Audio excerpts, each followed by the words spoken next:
And we are back, We are Bumble back. buddies.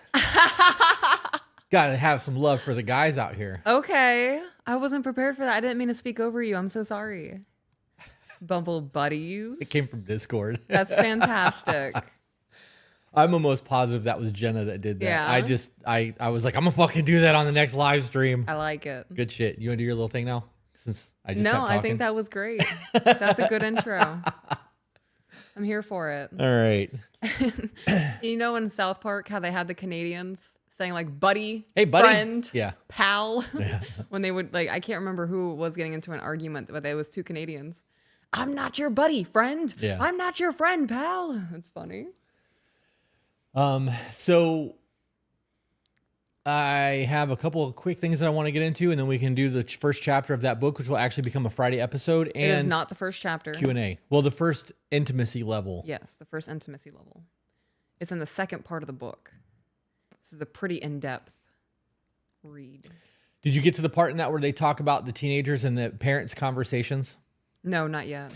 So I'm highlighting and breaking down a lot of shit. okay, well that's good because I'm almost done, Okay. and I'm not doing any of that. Okay. But we know that the studies have shown that most parents interact with their children for 35 minutes or less every day. That does not include bath time, homework, dinner, Right. things of that nature. So that's for children. One-on-one quality time, yeah. The average parent spends less than 16 minutes a week in conversation with their teenager. It's in the book. 16 minutes a week. Yep. There was a study done. Oh, that broke my heart a little bit. It's a lot when you think about it. Yep. I want to, I got so many things I want to touch on, but I think that we should just jump into that and then Q&A and bullshit afterwards. That way we're not having so that way Carrie doesn't have to do a whole lot of editing. Okay. Hump day. Mike. Guess what day it is? There's 10,080 minutes in a week. Yeah. 16 minutes a week talking to their teenagers. Crazy. Yeah. That's less than 1% of 1%. Wow. Peaches, you look like an absolute queen. Oh, thank you. I did something different today. So this is a dress I'm going to stand up and show you guys. All of these buttons. Can you stand back up for a second again? Put your arms up just a little bit. Everybody look at my handles.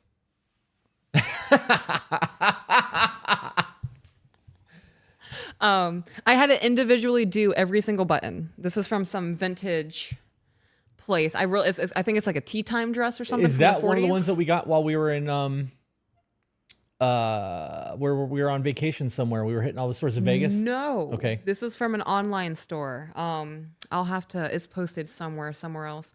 But I saw this hanging in my closet, and I was like, I've never worn this on the podcast, so we're putting it on. And then I did not put any mascara on today.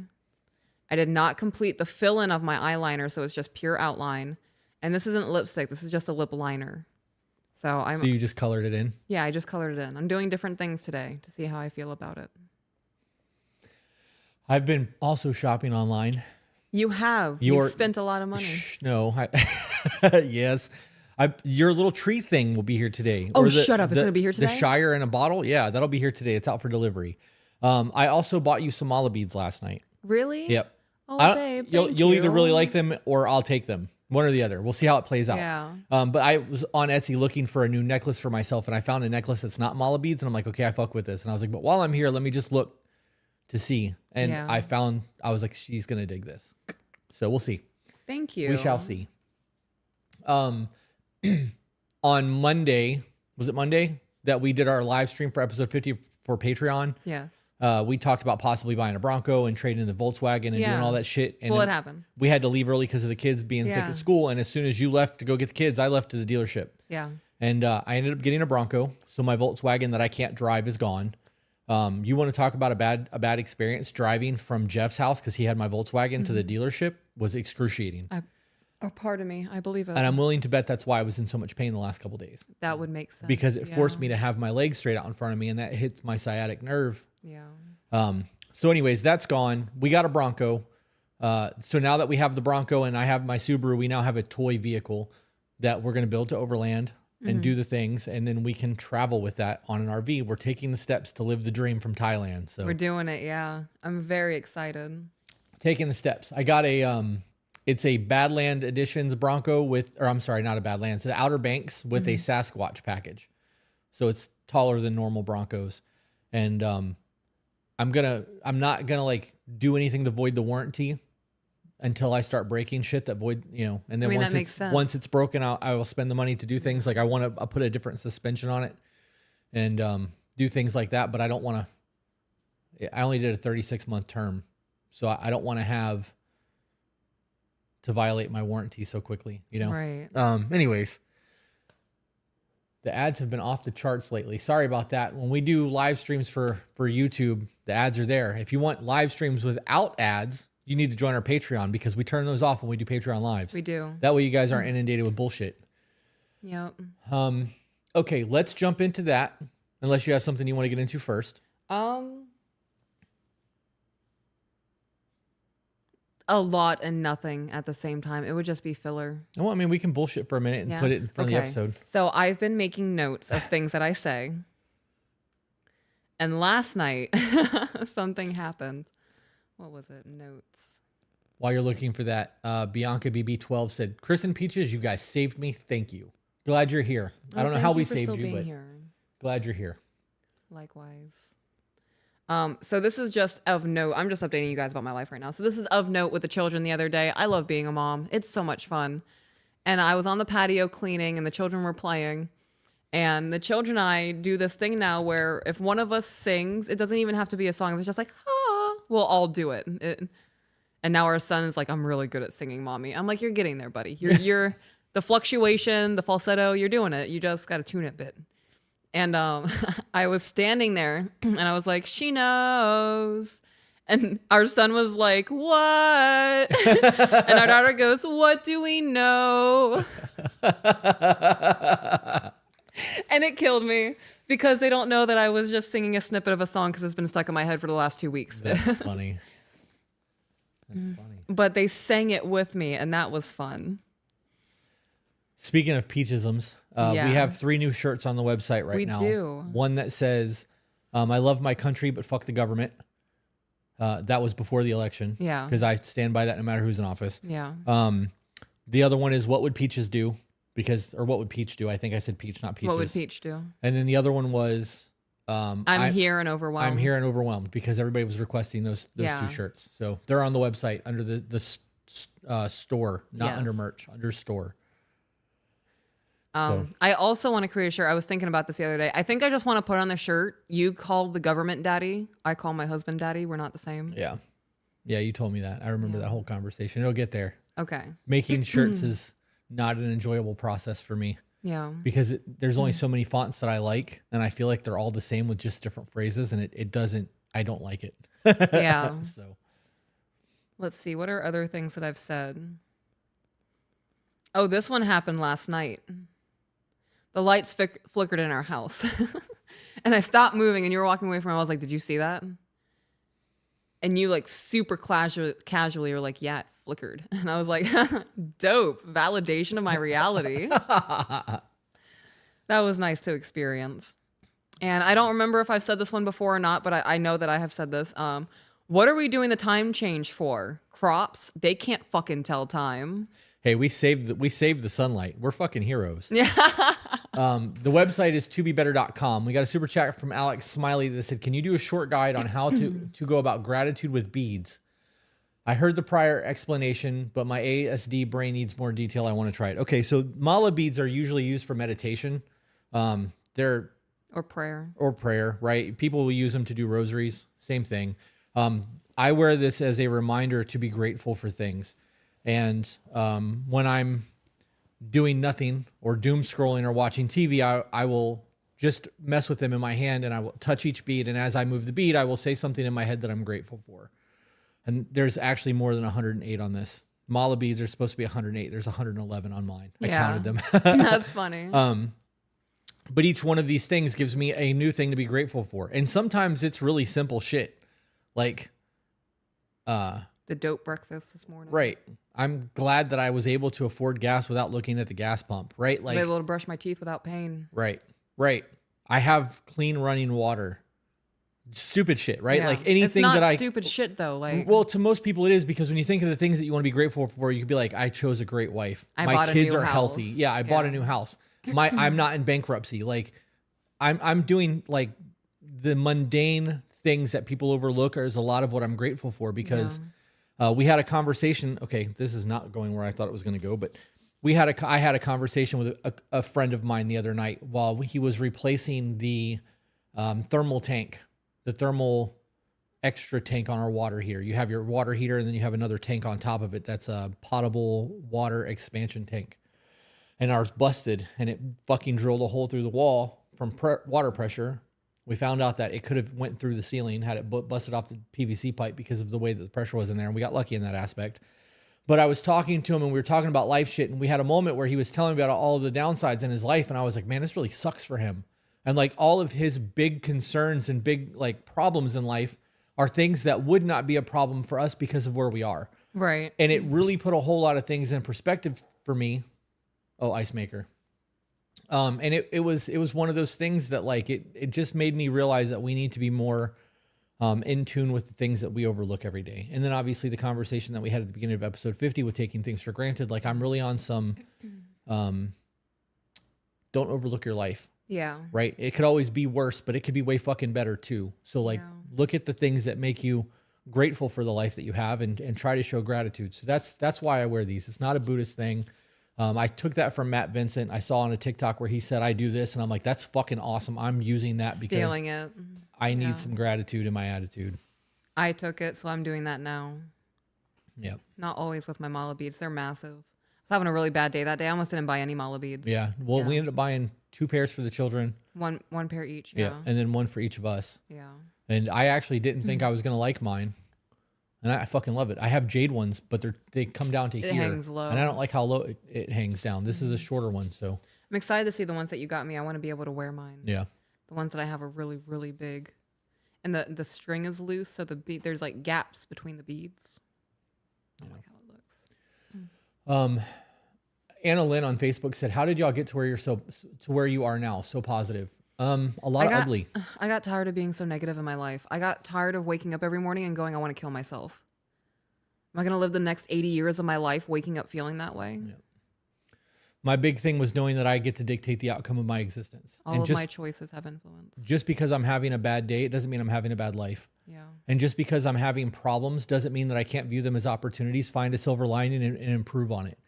You know, you look at a problem is nothing more than an opportunity to improve your life in some fashion or another. You lose your job, that sucks, but maybe you're going to find a better job now. What's that? What are you doing? Well, I'm checking to see if our food has been delivered, but then I saw a text message and it made me snicker. No. So I did that. Gotcha. Because I am grateful for the things in my life. And that made me chuckle because it made me happy. Okay. All right. I'm here for it. What's the website? The website is tobebetter.com. The number 2bebetter.com. Can you talk about work and home balance, please? That's actually going to be an episode coming up. I think it's going to air in December. Mm-hmm. That's on the list of things to discuss, talking about gender roles in every single work aspect. One working, one staying home, both working part-time, both working full-time, yeah, et cetera, et cetera. Bree Ball, thank you for holding me accountable with my gratitude. Been really rough the past 2.5 years, more so this year. Definitely only doing what is best for the family versus everyone. I fucking love that. Bree, can you send us a follow-up to the Zoom call that we did? I would like to know how life is progressing for you guys. Yeah. Last thing I'm going to get into, and then we really should jump into Well, no, there's things that I want to talk about. So I'm then gonna have wait at till it. you're I'll done. wait and we'll do mine after because mine is school shit. Okay. Somebody in the comments repeated it's not a bad life, it's just a bad day. Yep. Do you guys want to know where that came from? Where did that come from? Really? Yeah. Me having a mental breakdown on the couch and you holding me in a wrestling position? Oh, I remember the jujitsu hold. I had you in a rear naked choke almost. Right. I remember that. Is that where that came from? Yeah. I was just trying to soothe you and give you comforting words. I'm glad that you remember that moment. That's pretty dope. So you remember all of that, and I remember the hold. Yeah. So that hold was one of the few times where like we've been comfortable in like a you completely on me situation.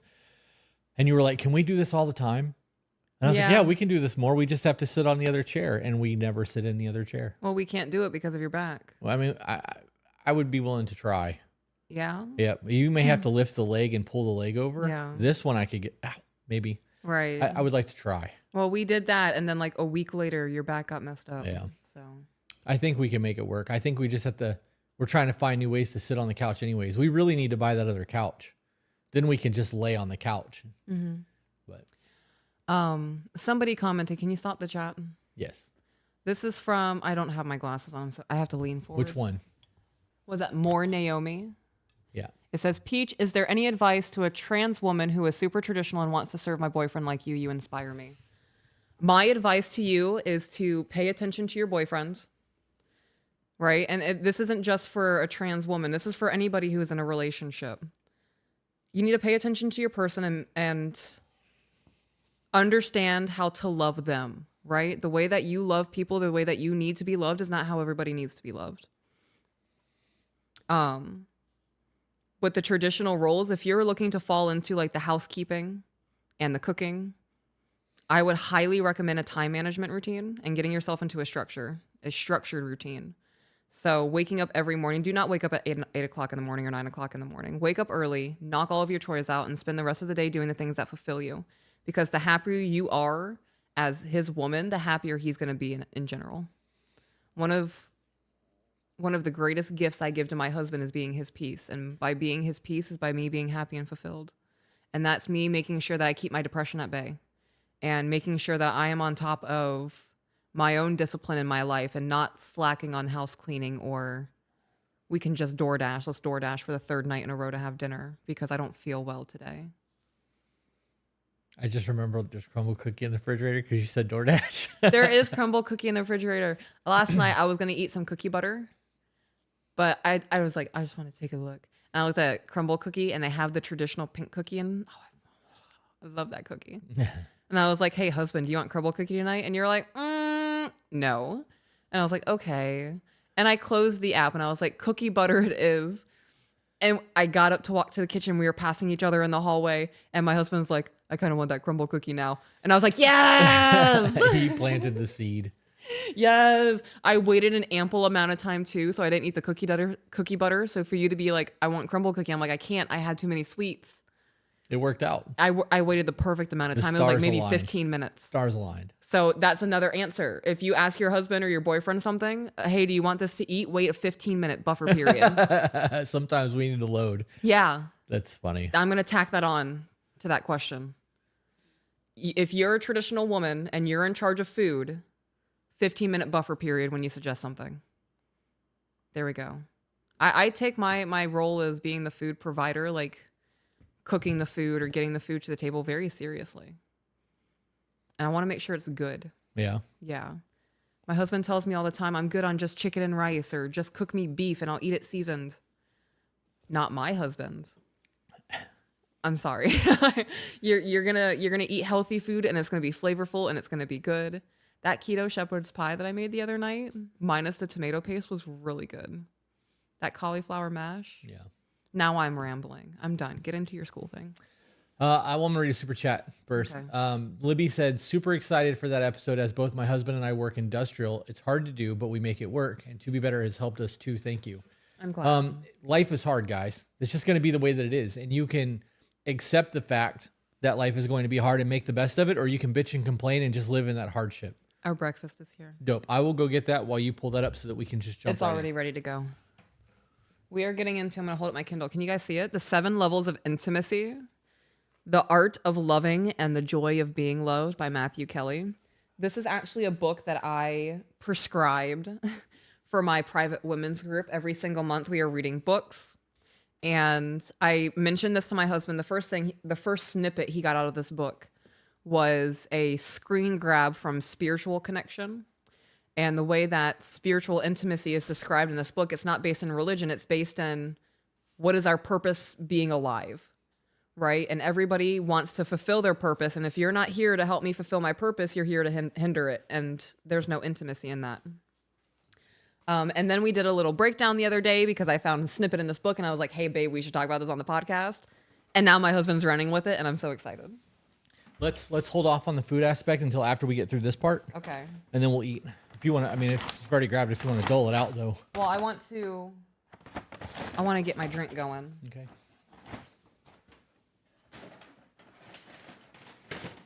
Get it out of the way. Was there anything else you wanted to touch on? I want to talk about the school thing for a minute, but that can wait. We can do that after because we plan on going longer than just this first intimacy level. So we're going to get into the first intimacy level.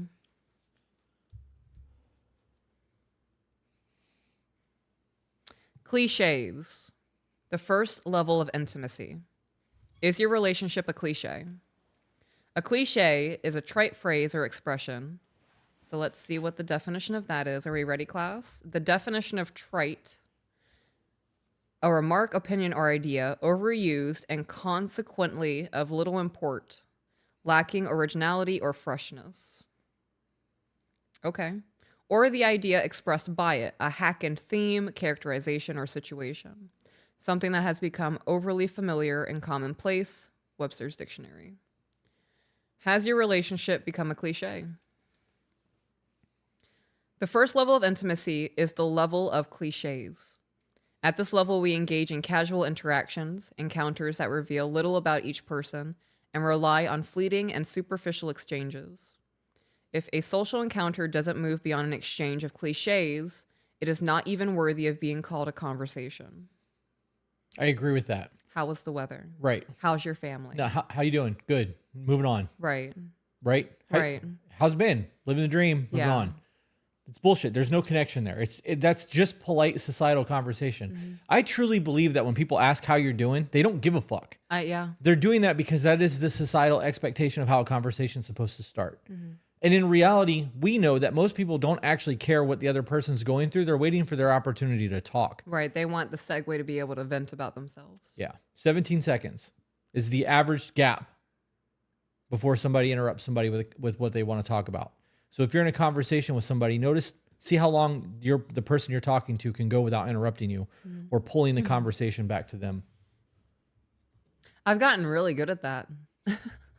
At just listening to you talk. Yeah. Because you asked me a question, right? I mean, I know you asked the populace, but I'm going to respond. And is it because I ask a question and then ask a clarifying question and then make a clarifying statement and then realize that I'm in an autism spiral and be like, hey, over explaining right now. Can you just answer the question? Because my question, see, I'm doing it right now. You are doing it right now, yeah. No, I would say it's more along the lines of like my listening. So I'll interrupt you. Right? I'll let you ask me 2 questions and I'm stopping you because I'm losing track of the first one. I need you to stop. But when it comes to like your downward spirals of things, you will, like the way a cow chews on cud, before you start spending money or make life choices, you will marinate on something for 3 weeks. And I'll hear the same conversation every day. Yep. And I like to think that I've gotten really good at listening and not interrupting.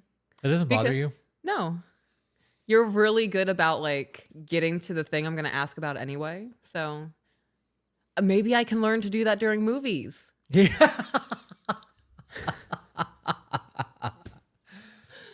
Real quick, Matt Holt said, no, they choose what ads go on and they take endorsement deals for it. I don't know exactly what that's being responded to or talking to. But if that is in regards to us, we actually have no say in what ads go on here. That's right, especially Facebook, YouTube. Absolutely false. Yeah. On any platform, we have no idea unless we are reading it. Right. Unless it's a baked in red ad, we have no say. Yeah. Right. And the only things that we are sponsored by right now is BetterHelp, Matrix Hormones, Via Hemp, Hers. And Hers. That's it. Yeah. And we don't advertise any of that on YouTube. That's all on Spotify. Baked into the podcast. Baked into the audio podcast. Yep. So if you guys think that the ads that are coming through are somehow like hand selected by us and being forced to you because we support that shit, wrong. We also don't get endorsement for anything. Right. The only free product we've received recently is from Via Hemp, and it's because we're reading an ad for them. Right. And they want to make sure that we actually like what they're doing. Right. Okay. Your ads are Trump and Republican based. And? Well, we didn't pick that. We've also heard of Kamala and Democratic ads being ran at the time. So The real question is who gives a shit? It's a commercial. right, Who cares?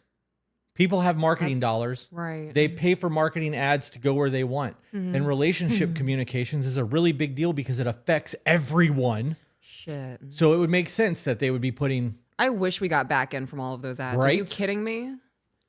My gosh. but if you guys don't like the ads and it's somehow offending you or bothering, you're more than welcome to close the live stream. I honestly don't give a shit. Yeah. And that's not me being aggressive. I just don't Protect your care. peace. We Yeah. get it.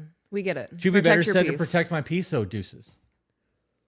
Full support of that. Okay. Oh, that's good. Which one is that? It is pomegranate, cranberry. You lost me at cranberry. Oh, I love the taste of I cranberry. don't know how you do it so bitter. It's just bitter grossness to me. Well, I have to get the one with sugar added. Tart. It's tart. It is very tart, yeah. I have to get the one with sugar added, Yeah. or I can't drink it. I don't know. I like the taste of cranberry. It does something for my brain. Are we continuing on? Yes. All right. If a social encounter does not move beyond an exchange of cliches, it is not even worthy of being called a conversation. Pause, because I have a thought about this whole conversation in this. Okay. Do you think that those conversations are bid for connections or polite conversation? Because we're speaking on intimacy. It could be a bid for connection. It could be I don't know how to talk to this person anymore. It could be an obligatory thing. Well, the reason I ask that is like, for example, I call you from the truck when I'm doing something. Yeah. And I don't go, how's your day? I go, what are you doing? Yeah, every time. Because I want to know what you're doing right now. Like, am I interrupting you? Are you having a good morning? Are you gardening? What are you doing right now? Let's talk about that for a minute and then we'll talk about what we need to talk about. And that is my bid for connection. I could call and be like, hey, I need you to call so-and-so. Have a great day. I love you. Bye. That's not, there's no connection there. That's super not personal. There's no ebb and flow back. Hello. I'm listening to you. There's no, I'm listening because I just saw somebody say I have Patreon and I still got an ad. This isn't a Patreon live. right. That's Shay. Right, We're live okay. on YouTube. So if ads are turned on Patreon, we just need to, hey guys, ads were on and we turn them off. Right. Because it's not a automatic thing. We have to manually swap that over and sometimes it's just missed. Yeah. Well, most of the time it's because I'm clicking quickly through Yeah. things, but It happens. I also know that when I used a previous layout, it's automatically turned off. Yeah. But when I create a new one, because I want the new link generation in the bottom to pop up, I have to go in and manually turn it all off. Because it is on by default. YouTube wants their ad money. Right. Anyways, that bid for connection is real. So if you're having a cliche, as they're putting it, I think a non-personal or a disconnected, non-connected conversation is a better term than cliche. Okay. Because I understand the definition of cliche because you read it, but having a non-personal conversation out of polite societal expectations is very different than being engaged with somebody with a bid for a connection because you genuinely care. And that genuine care creates intimacy across all relationships, not just Romantic one. romantic ones. Right. Good call on that because I was going to say sexual and I knew that wasn't the right thing, so I got you. paused. All right. Okay. Continuing on. This style of communicating is very useful in becoming acquainted with a person and in the day-to-day transactions of our lives. But relationships are not transactions. Transactions are boring and monotonous. I disagree. Monotonous, like cliches. I disagree with the transactional thing. I also disagree with the transactional thing because even when I'm going grocery shopping, if I have, right, like I'm here buying groceries, you're supplying something, I'm giving you my money so you can stay in business so I can continue to come here. If I ask an employee a question and they're rude to me, I'm never coming back to this grocery store again. Right. If I am checking out and the person doesn't talk to me, just completely ignores me, bags my things, and doesn't even say have a good day, I'm not going to come out to this checkout line again. Like, I am very much that person who, I need a human interaction. I understand that I'm giving you my money and this is just a business thing, but I'm a human being. And you're also a human being here making a living, and I want to treat you like a human being. But you have to be human-like in order for that Right. to be a thing. The Gottman Institute said that it takes 1 in 20 positives to 1 negative in your daily relationship bank account, positive deposits. And in conflict, that number goes to 5 to 1.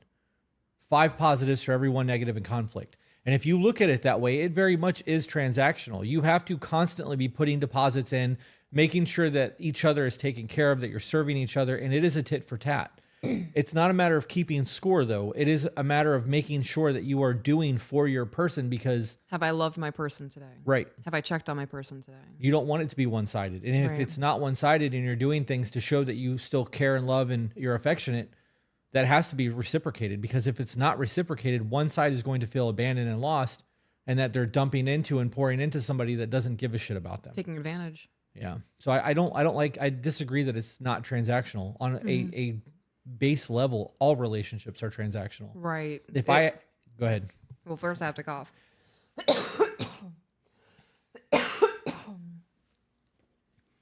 I agree with everything you're saying, because if you're in my life and all you bring me is negativity, right, you will close the door on that. Right. You're not bringing anything positive into my life. There has to be a positive exchange for this to work. There has to be a positive exchange in life for me to want to continue to do something or be a part of something or interact or show up. Yep. Yeah. Verbiage bothers me sometimes, and I do get hung up on the shit. Yeah. I think it's also we break down everything in our life. Yeah. Everything. Well, it helps for understanding. It does. I heard something this morning that said, it was actually from like the later part of this book. The dude said that if they had a room of 100 people and you were to ask them, how many of you are good drivers, at least 80 would raise their hand. And how many of you are great drivers, at least 80 would raise their hand. And how many of you are good drivers, at least, probably all of them would. And then if you're a bad driver, raise your hand, it would be almost no one.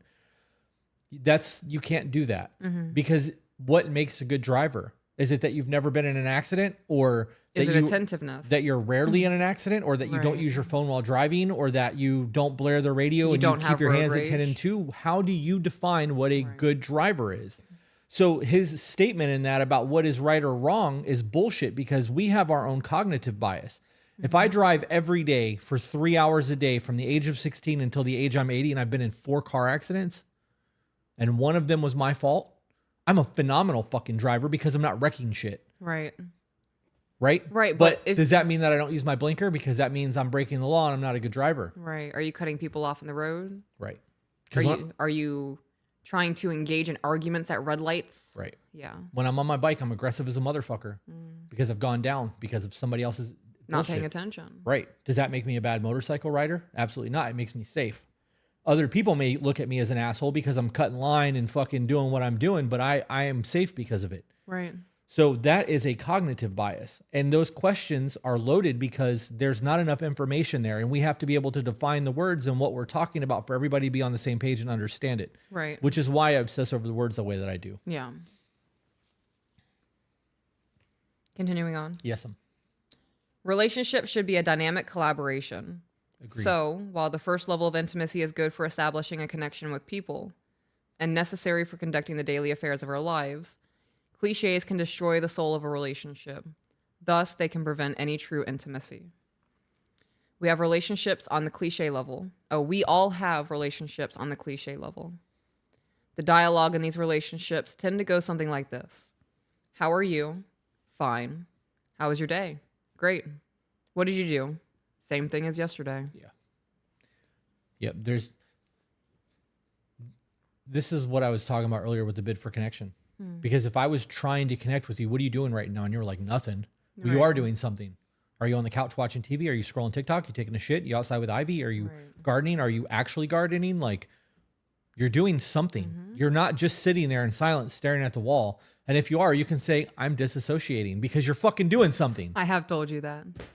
Sitting on the couch disassociating and you calling me brought me back to reality. What's up, babe? Right. So that situation, I'm only bringing that up again because it's very important that you guys look for that bid for connection. Your kids do it. Your parents are going to do it. Yeah. Hey, I really want to see you for Thanksgiving. It's not just them being polite, hoping that you come up there. They're trying to reconnect with you. There's a whole lot that goes into that. Yeah. Ooh, my hand's itching. Itchy. You know what that means? You're itchy? Money's coming. Really? Yep. Say if your hand's itching, you're going to come into money. Okay, so I've been biting my hands to get itches out of there. Does that mean that? They say to rub it on blue to make it come true. Blue on your, yeah. And then they say to rub it on your ass to make it come fast. Can you? Yeah. Okay, thank you for that. You're welcome. Gotta make it happen, babe. Yeah. Gotta do what I can. Teamwork. As your wife, I gotta help multiply. They said left is money going, right is money coming. Well, money's constantly going out. Oh yeah, it's a constant flow. Yeah. I'm always stressed. I don't even handle the money, and knowing that businesses take money is stressful. Okay, back into this. Yes. Now, if you communicate with the man who bags your groceries only with cliches, that is one thing. But if a cliche is the way you communicate with your spouse or your teenage child, that is something entirely different. Are you going to pause? I am going to Okay, good. Why? Because I want to see what you got to say, because I have something on this. Because I don't hold back. I understand polite society, right? But if you're asking me how I'm doing, I'm pretty depressed today, but I'm here grocery shopping. I'm going to make dinner for my family. Oh. You're overshare. Well, you're going to ask me, right? I'm tired of, oh, I didn't really mean it when I asked you that. We just do that.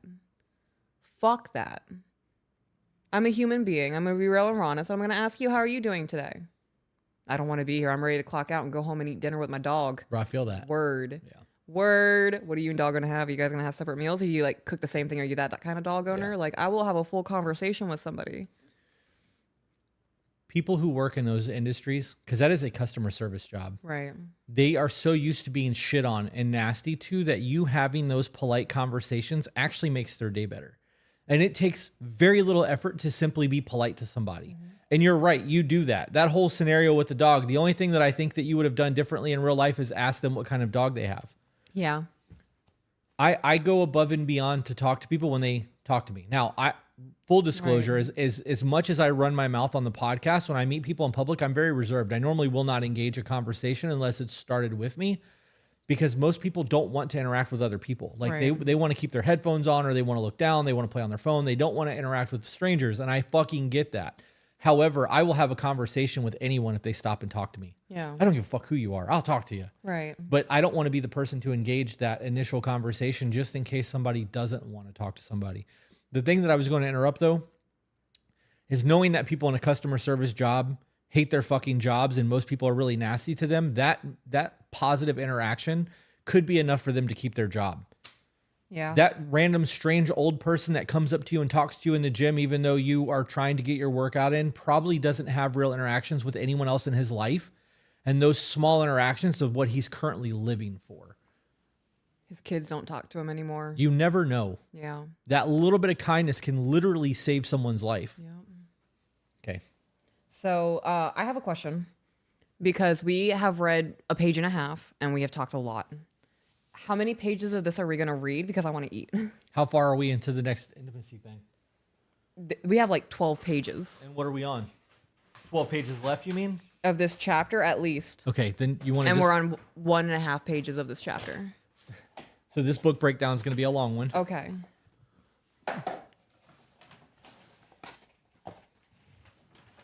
That's a biscuit. Biscuit. Those bitches. Our son goes, "Oh, biscuits," when he gets upset. Those bitches. They gave you butter. Some butter, buddy, for your biscuit. There's ketchup. Not for the potatoes. They give us silverware? They did not. That's why I was saying those bitches. I even checked the box for silverware. I will get up and grab it though, because Are I'm you gonna sure? need. Yeah, I'm gonna need it Okay. for my shit. You just need a spoon and a knife. Well, I don't need a yes. You want me a to grab the knife. peanut butter? No. Well, you were complaining. Well, yeah, because I paid for it, but it's also like an artisanal peanut butter with salt and shit in it. So. It's also not the same when the bread's gotten cold, Yeah. right? Because the peanut butter will melt a little bit, Right. and then it becomes not as like Yeah. sticky. And okay, But I just a will need spoon? your potatoes. Yes, please. you want a fork? No, I'll eat these with my nails.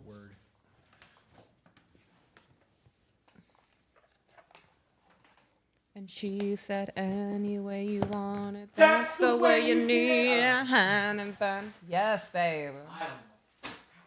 No, I love it. What if fucking cramping shit sucks? Fork, Spoon. I've been getting this coconut chia seed pudding thing from First Watch, and I bought all the ingredients to make it at home.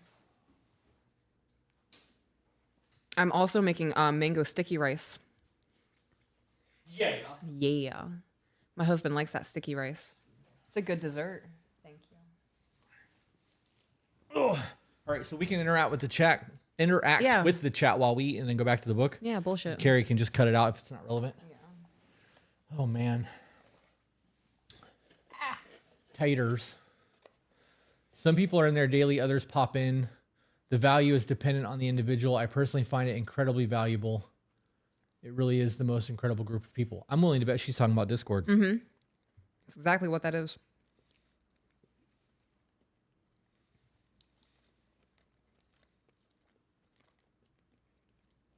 What book are you guys reading? The 7 Levels of Intimacy by Matthew Kelly. Yep.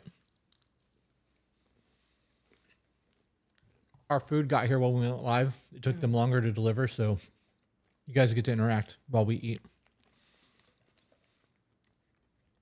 Do we have an update on the bath line? We're using ShipStation for that, right? Yes. The last of the product, well, not the product, but the last of the things that we need to finish the product should be here by the 11th.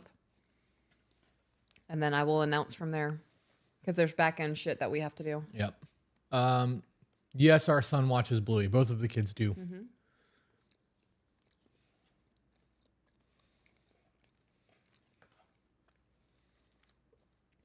I watch Bluey. Yep. Makes me cry. Sarah said, still here since you went live on Facebook. Truly enjoy your rawness. Authenticity is the way. For you guys who watch on Facebook only, please go to YouTube. Subscribe to the YouTube channel. We want to hit 250,000 by the end of the year, and we're at like almost to 220. Mm-hmm. Stiers Christine said, if this finds you, thank you so much. What is the point of no contact? I'm going through it for the first time with my ex for 6 months. Do I take him back? Need a whole lot of detail for that. Yeah, I would need a whole lot of... Is this person abusing you? Are they cheating? I do view a 6-month romantic relationship as a trial period. I view that as like I'm just now getting to know this person, and maybe in another 6 months we might move in together. Yeah. Peaches, do you do a mentorship program? Kind of. I have my private women's group where we have a community of women. We have a group chat. We have quarterly goals is not the word. Quarterly yeah, goals works. subjects. So quarterly Goals. whatever. This quarter we're doing relationship. It ends next month. Ends in December. There is, through the private women's group, you are allowed to one-on-one private message me for advice, panic attacks, reality check, grounding, whatever. We do weekly challenges. There is a weekly phone call every Saturday. It's a lot. Yeah, that group can be accessed through our Patreon. That is through our Patreon. You want to talk about To Be Focused? Yeah. Can you do that real quick while I go get a knife? We will be doing something called To Be Focused. We are going to be collaborating with Mike and Katie. They have been on the podcast prior. And we will be doing a mentorship program with them called To Be Focused. That is still in the works. It will be launched later on in 2025. Hopefully the first. We'll see how that goes. But all of the information for that will be put up on our website and more in-depth explanations. To Be Focused TikTok and YouTube has already been created. My husband just said To Be Focused TikTok and Instagram has already... TikTok and YouTube. TikTok and YouTube has already been created. All right. How do I join the women's group? You go to the Patreon. It's the highest tier on Patreon. It is a paid women's group. Yep. So it is $115 a month to be in the group. There is also quarterly shirt releases, so you get free shirts every quarter. It's also limited spots. It is limited spots, yes. I did recently have 2 women drop from the group. So there are 2 new spots available. Yeah. All of it's accessed through Patreon. And with the private DMs, so this isn't like, hey, what are you doing today? This is, like I said, I'm having a panic attack. I just had an argument with my husband. I don't know how to handle my kids right now. Yeah. Very grounding conversations. And I typically respond between 9 a.m. and 6 p.m. every day. Yep. I fucking love chorizo. I know. Is it good? Yeah, it is.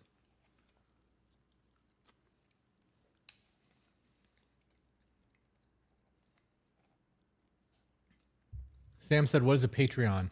I'm a newbie. Found you beautiful people about 6 months ago. Patreon is a way for us to monetize what we're doing, to allow us to hire people to continue to make sure that we're doing what we're doing. Because of Patreon, we've been able to hire email screeners. Mm-hmm. We have editors. I have women working behind the scenes on true crime. Yeah. We have a lot. We have a whole team now. It started off as a 2-man bandwagon. Yep. We have a fucking tribe behind us now. Mm-hmm. But Patreon is a website that you can sign up to, and you can do tiers like based off of a financial aspect. So like we have a $5 tier, which is just to thank you for what you do. And it's a tip. It's a tip. $10 tier gives you access to exclusive Patreon only content. The $15 tier gives you exclusive content, live streams at least twice a week because we go live when we record, Patreon exclusive lives, and then access to the Discord, which is where the To Be Better community is. The Discord itself is worth the $15 a month just because of the amount of people that are in there and what's happening in there. Right. It's a lot. Yeah. So.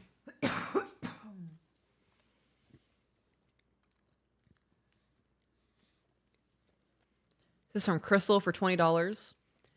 Have you guys ever heard of the proverb 31 wife? I think Peaches is the embodiment of Proverbs 31 wife. It's a quick read, and I'd say because of her entrepreneurial pursuits, she's the ultimate traditional wife. Oh, thank you. That was pleasant to read. Yeah. Oh my goodness. I struggle really hard with feeling like I'm maintaining or doing good enough in all aspects of my life, especially since becoming an entrepreneur and having the podcast. And I feel like I have gone back to work, but I'm still very much involved in the children's life. So I don't know. That was reassuring and validating, and I needed that. Thank you. I'm gonna sit up. My back hurts. Okay. Do you want to jump back into that? Yeah. Okay. Okay.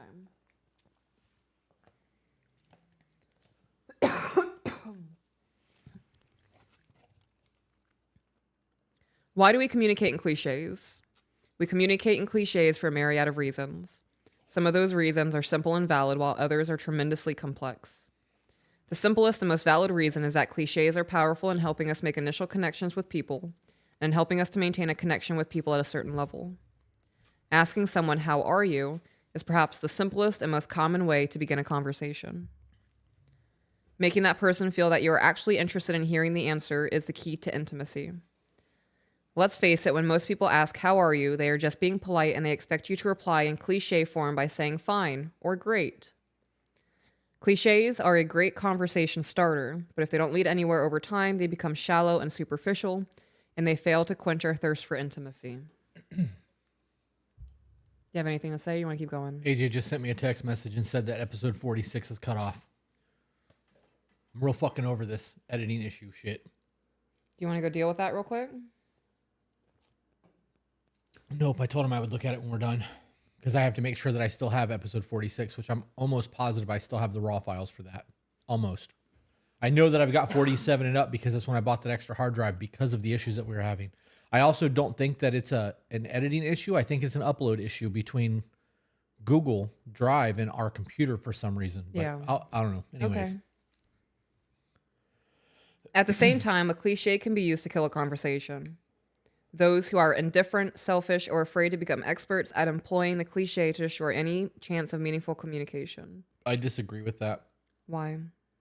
Because using the cliche to engage with somebody is impersonal. It is a societal expectation. If somebody goes, "Hey man, how are you?" I'm like, "Great, moving the fuck on with my conversation." That is such an impersonal thing. It is a habitual thing. It's no different than going, I love you, bye, and hanging the phone up. Right. There's no real interaction. That's the difference between what are you doing right now versus how you doing. There's other things that can be said to engage someone in a conversation. Hey, I really like your shirt. Right. Your makeup looks great today. There's better ways to engage somebody in conversation that is meaningful than going, hey, how's your day going? So yes, I disagree with that. There are points. I understand where he's going with the book and the points that he's trying to make. I just disagree with it. The intent behind it matters, and I fuck with the intent, but how we get there matters. Right. I agree. Continuing on. For example, if a wife asks her husband, "What did you think of what happened in Europe today?" and he replies, "It is what it is." Oh, another example might be that was it. For example, a wife may ask her, that was just it. Okay. That's a bid for connection from the wife, and dude shutting that the fuck down. It is what it is. I don't want to talk to you about this. That's what that tells me. Really? I don't care enough about what's going on in Europe. It is what it is. Okay. Is that what it means when you say it? No, well, it depends on what we're talking about. Okay. Sometimes I just don't have an opinion. Okay. Sometimes it doesn't, there's no reason for me to have an opinion, right? Like if something's going on in Europe, unless it's something that like I think is going to change the course of humanity, I don't live in Europe. It's not really relevant to my life. So also the is what it is statement is an acceptance thing. I believe that over everything else. If somebody says to you, it is what it is, it should be because they've accepted what happened. You can't change it. It's in the past. It is what it is. Moving on. But when you put in for a bid for connection, I'm not going to say that I don't miss bid for connections because that would be arrogant as fuck. I miss them. I know I do. You do too. That's normal human shit. You can be asking me a question while I am deeply focused and processing something in my brain and I'm not even going to hear you. And you're like, babe. I'm like, what? I snap back. Yeah. Back to life. Hey. Back to reality. That's my shit sometimes, right? And that's just the way that it is. But that doesn't mean that I am not still trying to be aware when you are making bid for a connection. In that situation, that reads as, I don't want to have this conversation. At least that was my knee-jerk reaction. Right. Now that you're questioning me on it, I'm having to think deeper. Yeah. Look at me pushing you. Yeah. I don't like that thing. Anyways. Okay. Another example might be a father trying to begin a discussion with his teenage child by asking, "Do you still feel like you can come and talk to your mother and I?" The child replies, "Whatever." On paper, these conversations seem harsh and rude, but they are becoming commonplace in more and more relationships that are perceived by the outside world as being functioning, healthy, and normal. No, fuck that. That's a true disconnect. Would you really ever just walk up to the kids and be like, hey, do you feel like you can talk to us? No, God, no. That would be a, we're not in conflict. There's not anything elevated right now. And it's just a check-in of, I mean, I do that with the kids anyway now. Right. Once a week, we lay in bed together and be like, hey, do you feel like you can tell me the truth? Do you feel like that you can come to Pops and Mommy about things? Do you feel like I yelled too much? Like, give me feedback on how I did this week. And the kids will tell me things of, well, sometimes I'm scared to tell the truth because I don't want to get in trouble. I'm like, well, do you get in trouble for telling the truth? And like, no. I'm like, right, you get in trouble when you don't listen or you lie. Right. And trying to help them understand that when you tell the truth, I may be disappointed. I might not want to hear what you have to say, but you're not going to get yelled at. I'm not going to stand you in the corner. Yeah. The life lessons have to happen whether you lie or not. Right. And that's the whole point of the life lessons. You know, you lying is going to get you in trouble, and then you have to learn a life lesson. Yeah. You know, trying to teach integrity is hard, especially to kids, you know.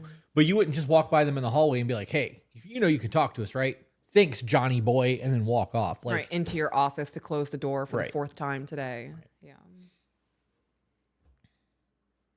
Another thing that the kids have gotten really comfortable with is telling me you yelled too much. Yeah. Well, they also manipulate with that shit. Yeah, they do. They do. Because I told our daughter something, and then she did it again, and I told her again more firm. Right? Like, now I'm not, don't do that. Stop it. And then she goes, don't yell at me. And I was like, I looked at my husband, I was like, did I just yell at her? And he was like, no, she's trying to manipulate you. You were firm. You did not yell. And I was like, exactly. And I was like, sweetheart, there's a difference. Yeah. I did not yell at you just now. And there was once where our son was like, you're yelling at me. And this was after him stomping his feet and throwing things and going down the list of things to get what he wants. Then he was like, "Stop yelling at me." And I was like, "Son, I'm not yelling at you, Ryan. I can raise my voice right now. Like, this is yelling, boy." Like, and he'd be like, "Okay, mommy, you weren't yelling at me." I'd be like, "Right, I'm not. I'm trying to talk to you. I don't want you to be upset right now. And you telling me that I'm yelling at you is doing nothing but making me what? Yeah. What are you saying right now, son?"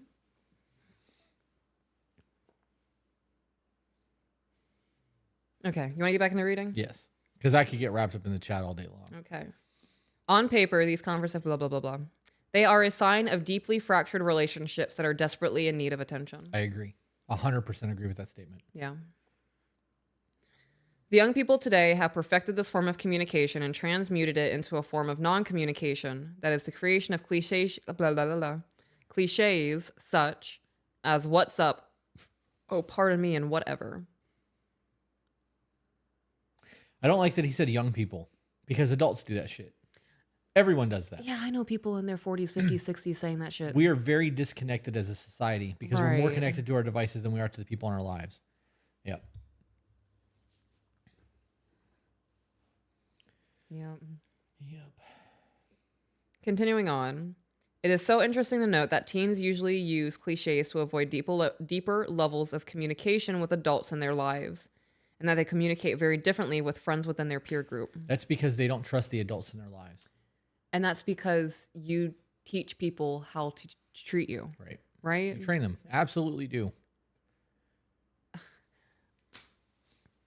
I love watching Dr. Phil. I put my book down because now I'm going to get into something. Okay, I'm going to blow my nose while you tangent. Okay. I love watching Dr. Phil and hearing him say something that we've said on the podcast multiple times. Yeah. Yeah. And one of those things was this morning, the kids got out of the car and I sent them farewell and I got off the phone with my sister and I popped on Dr. Phil and he was talking to a mom who got pregnant at 16. She's now in her early 20s and she's being absolutely awful to her mother. Her mother is doing everything that she can to help out with her granddaughter and accommodate.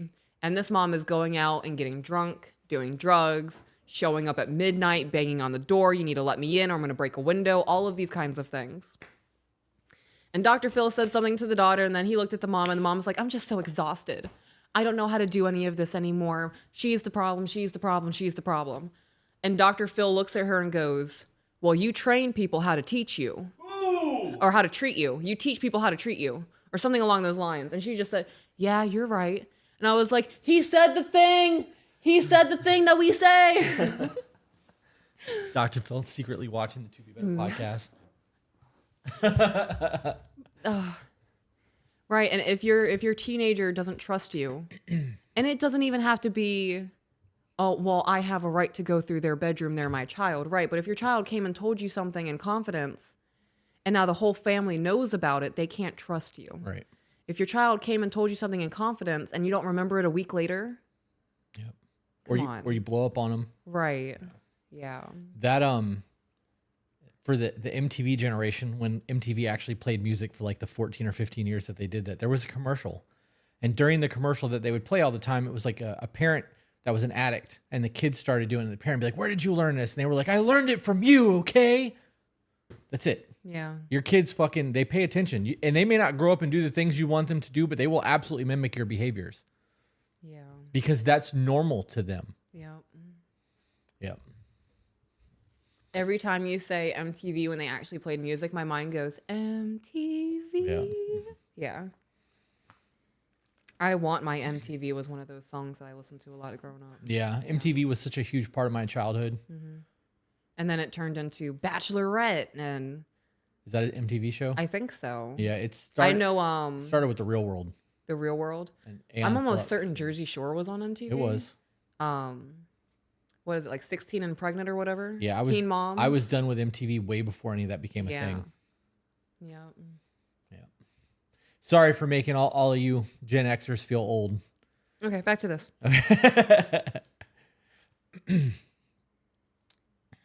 Why do so many teenagers communicate in this way with most of the adults in their life? Sometimes it's because they feel if they do communicate in any meaningful way, they will be judged or criticized. They sense that they will not be accepted for who they are. Perhaps they communicate in this way because they feel that nobody understands them, and most are unwilling to try. Others may resort to the constant use of cliches to communicate because they believe, consciously or subconsciously, that everything within them is worthless and pathetic. Some are lazy and indifferent to others. Still, others are so completely self-absorbed that they find communicating with others to be boring and a waste of time. You paused. I'm so worried about how the kids are going to be when they grow up. Yeah. I'm pouring so much into them, and I'm trying to do things so differently. And because I observe parents in the wild, right? At the children's school, at Walmart. Observe? Observe. Is that the word we're using for judgment? I'm not judging anybody. I am. I judge hard as a motherfucker. I have people watch observe and judge things, hard. yeah. I'm a judgmental fuck. I mean, sometimes I do judge. I was in a gas station and a mom just walked away from her toddler. And I'm like, I'm the only woman seeing this toddler with my eyes right now. I can't see the mom. Where did she go? Yeah, I judge the shit out of that. I judge everyone. But I observe things. I see how parents carry themselves, how they speak to one another, how they speak to adults, how they speak to their children. Yeah. Now I need a shirt that says I'm not judgmental, I'm observant. I'm making that shit. Yeah, I don't judge, I observe. Yeah. Yeah. That's funny. Rachel A. Ann said, are your kids in public school or homeschool? Stay tuned because we're going to have a whole school conversation when we're done with this. I'm not judgmental, I'm observant. I very rarely judge parents, especially mothers, because I'm a mom and I know how hard this is. Right.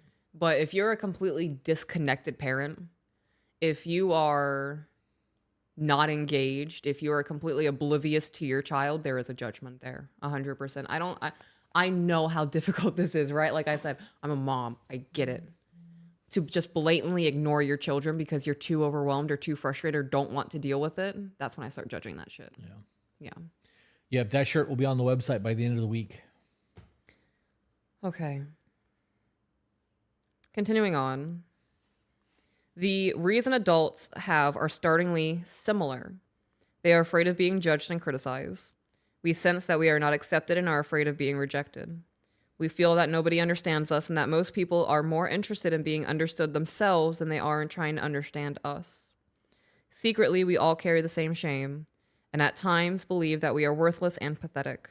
We are lazy, we are indifferent, and we are self-absorbed. We are self-absorbed. I believe that most people feel that way about themselves. Mm-hmm.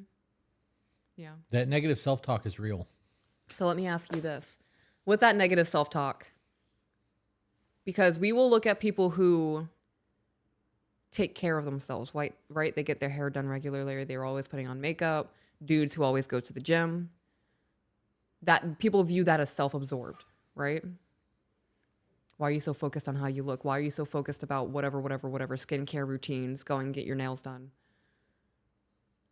I would argue that people who are in that pity me mindset are on a deeper level of self-absorption than the people who are in a healthy mindset. Yeah. Real question is there, why are you so worried about my self-care? Yeah. Do you care about me that much?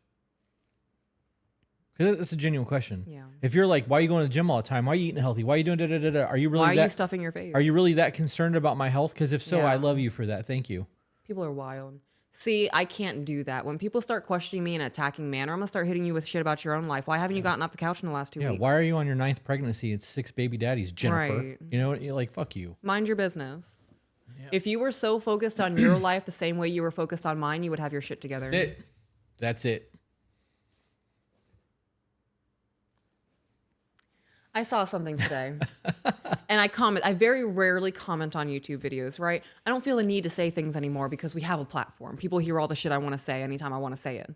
So I don't really leave comments because what's Rub the it point? in. Look how fucking great I am. I have a platform. Listen to me. I'm just kidding. The judgment thing.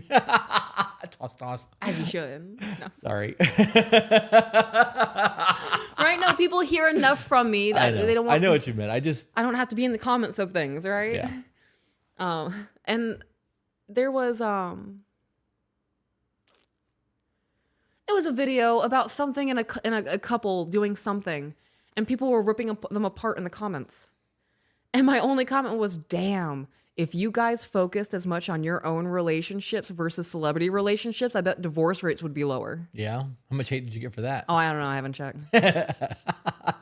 Come in, sprinkle some chaos, and exit. I do, yeah. I do that. I've left comments on YouTube like 6 months ago, and I don't know if they've gotten liked. I don't know if there's any responses. I don't care to check. That's funny. I stated my opinion, and either people agree with it or they don't, and I'm not looking for validation. I just wanted you to know I think that's fucked up. I have to make a note because I want to talk about that too. The buttons on my dress are messed up and it's bothering me.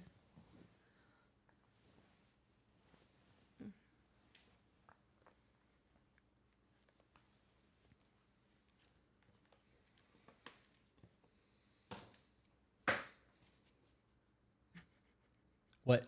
Notation, doctor. Yeah. I will forget because that one's not, Right. that was something that I knew I wanted to talk about and I'd already forgot about it until Right. you had mentioned that and it triggered the thought. Gotcha. So I made a quick note. Hopefully that quick note will be enough for me to remember. Let's bust out the rest of that and we'll All bullshit right. with the chat. Cliches are safe. Cut that, Carrie. Cliches are safe. We cling to them for that reason. But when they are overused in a relationship that deserves to enjoy greater depth of intimacy, cliches keep us at arm's length from the one thing we cannot live happily without: Intimacy. intimacy. Yep. Incapable of small talk. In other relationships, we encounter the opposite of this cliche: dominated communication. With everything that is good, abuse exists at both extremes. Some people abuse the first level of intimacy by using cliches too much, while others abuse it by using cliche communication too little or refusing to engage in small talk at all. This kind of behavior is equally harsh, abrupt, rude, and insensitive. I struggle with small talk. I also struggle with small talk. And I'm also, if I'm shopping, I'm overstimulated. I'm overwhelmed. I've already forgotten what aisle I'm in. But when somebody engages with me, I'm fine with it. Yeah. But creating the small talk is where my struggle comes in. And, Yeah. and if we're busy doing something and you're trying to small talk, we've learned to be like, hey, are you busy right now? Because we're not going to be engaged in meaningless conversation if we're super engaged in something else. Which is, why people should still go on dates and have times where they're not focusing on something else and can actually focus on their person. Yeah, I don't do small talk very well either. The first time I met Zach, you left us by ourselves, and I was like, so what do you think about aliens? Yeah, you did. What a wild fucking ride. Right? He was like, hey guys, I'm going to be in Florida for work. And he came to our house. He did. Yep, he did. And he got to sit on a Patreon live. He did. Yeah. What a wild ride. I know. I'm glad that Zach is still here with us. Yeah. I am And too. not just with the podcast, I mean, existence. Integrated. Yeah. Integrated with us. Yeah. Okay, continuing on. Imagine a person incapable of small talk. You probably don't have to imagine. You probably know someone who fits this description. They seem incapable of being cordial and polite, incapable of regular social interactions. They may be abrupt and arrogant in their manner, quiet and distant to all onlookers. And when they do speak, they come off as harsh because they don't ease into a conversation. They cut straight to topics and big issues, or at least what they consider to be big issues, which usually revolve around their own area of expertise. If you try to call them on this, they will explain that they simply cannot humor fools and that nothing is gained from small talk. I actually really disagree with the last part of that. That nothing is gained from small talk? Yep. Well, right, that's what he's saying, that people in that mindset will say. Yeah. Continuing on. Mm-hmm. We must ask, does this attitude and approach encourage intimacy? The answer is, of course, a resounding no. In fact, such people in many ways resemble the teenager whose answer to everything is whatever. These are often men and women of towering intellect, but they hide behind that intellect. Others who employ this tactic are not intelligent. Others who employ this tactic are not intellectual giants, but create some other mask to assert their superiority. Why? They have all the same reasons many of us do for avoiding intimacy, but mostly they fear it, though it is the one thing they cannot happily live without. It is this fear that drives them from the world of others and into a world of themselves. And in that world of self, they begin the narcissistic obsession and eventually convince themselves that others are boring and a waste of time. As the years pass in this world of self, they become indifferent to the interests and needs of others, and incapable of the simplest of human communications and considerations. They may claim that their genius prevents them from thinking about the trivial because their minds are constantly equipped with the grander and loftier ideas. But the truth is, they lack the common decency to ask another human being, "How are you? How was your day? What did you do?" and the empathy to listen and care. They will tell you that they are simply incapable of small talk, as if they were born this way. The truth is, they have chosen to be incapable of small talk. The bottom line is that such people are scared to death. They may seem awkward in social situations, unable to engage with people, but this disposition is the fruit of years of effort. We are all able to make people feel welcome and accepted by taking an interest in them. We become good at this the same way we become good at anything with practice. We all find ways to avoid intimacy. Some of those ways are highly sophisticated, while others Cut that. We all find ways to avoid intimacy. Some of those ways are highly sophisticated, while others are simple and transparent. But the effect is the same. We continue to yearn for our fill of intimacy. Anything before I continue? I agree with all of that. Okay. I would like to say that communication is an art form. It is. And I also like, anytime the word narcissist comes up, I am like red light, right? Instant red light for me. It's not a trigger. It was for a long time. It bothered the shit out of me. Mm-hmm. But I also understand that there's a difference between talking about narcissistic traits and calling someone a narcissist. Right. And in that situation, to say that they're leaning into the narcissist, that makes a whole lot of fucking sense. And I was going to interrupt you and say that then, because it's different to use that as a personality description. Like you are self-centered. You are working on only caring about yourself, or you have a superiority complex that could speak on a narcissistic thing, or viewing other people as inferior, but that doesn't make you a narcissist. It just, in certain situations, you may believe you're better than somebody. And in that situation, you have a narcissistic tendency. My brain went on a whole roller coaster while you were reading that. Yeah. Also, I could listen to you talk all fucking day long. Yeah? Why? Where did that come from? Do you really want the whole answer, or you just want the short version of it? I want the whole answer.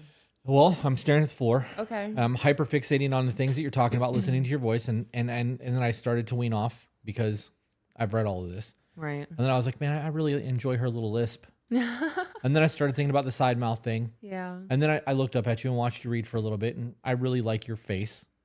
And I like your mouth movements, and I like the way your voice sounds. And I went down a whole obsessive rabbit hole while you were reading. Was probably why you didn't get interrupted the entire time.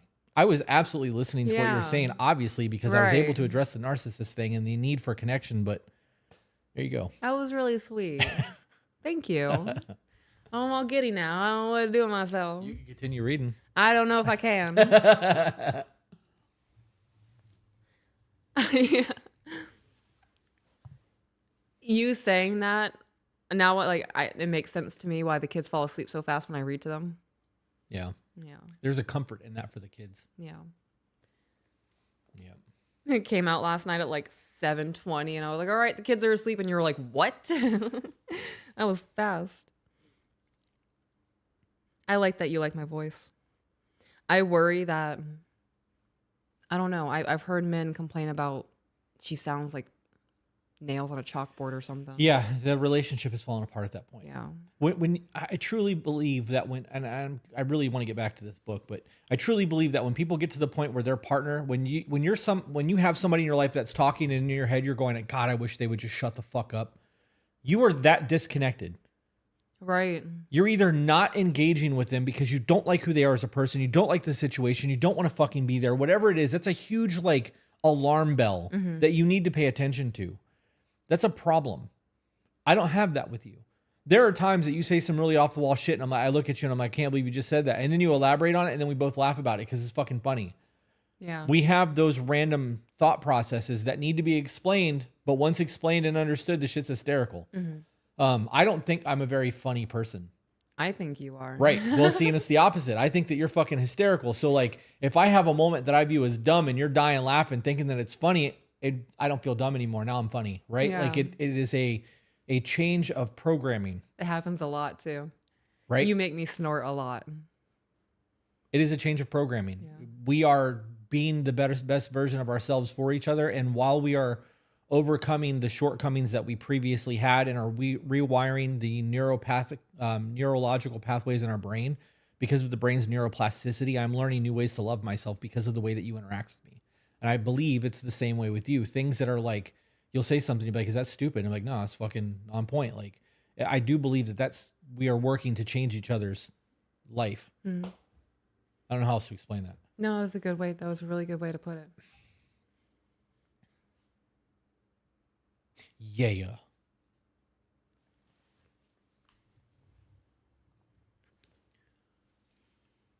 I'm going to say it. I'm just going to say it.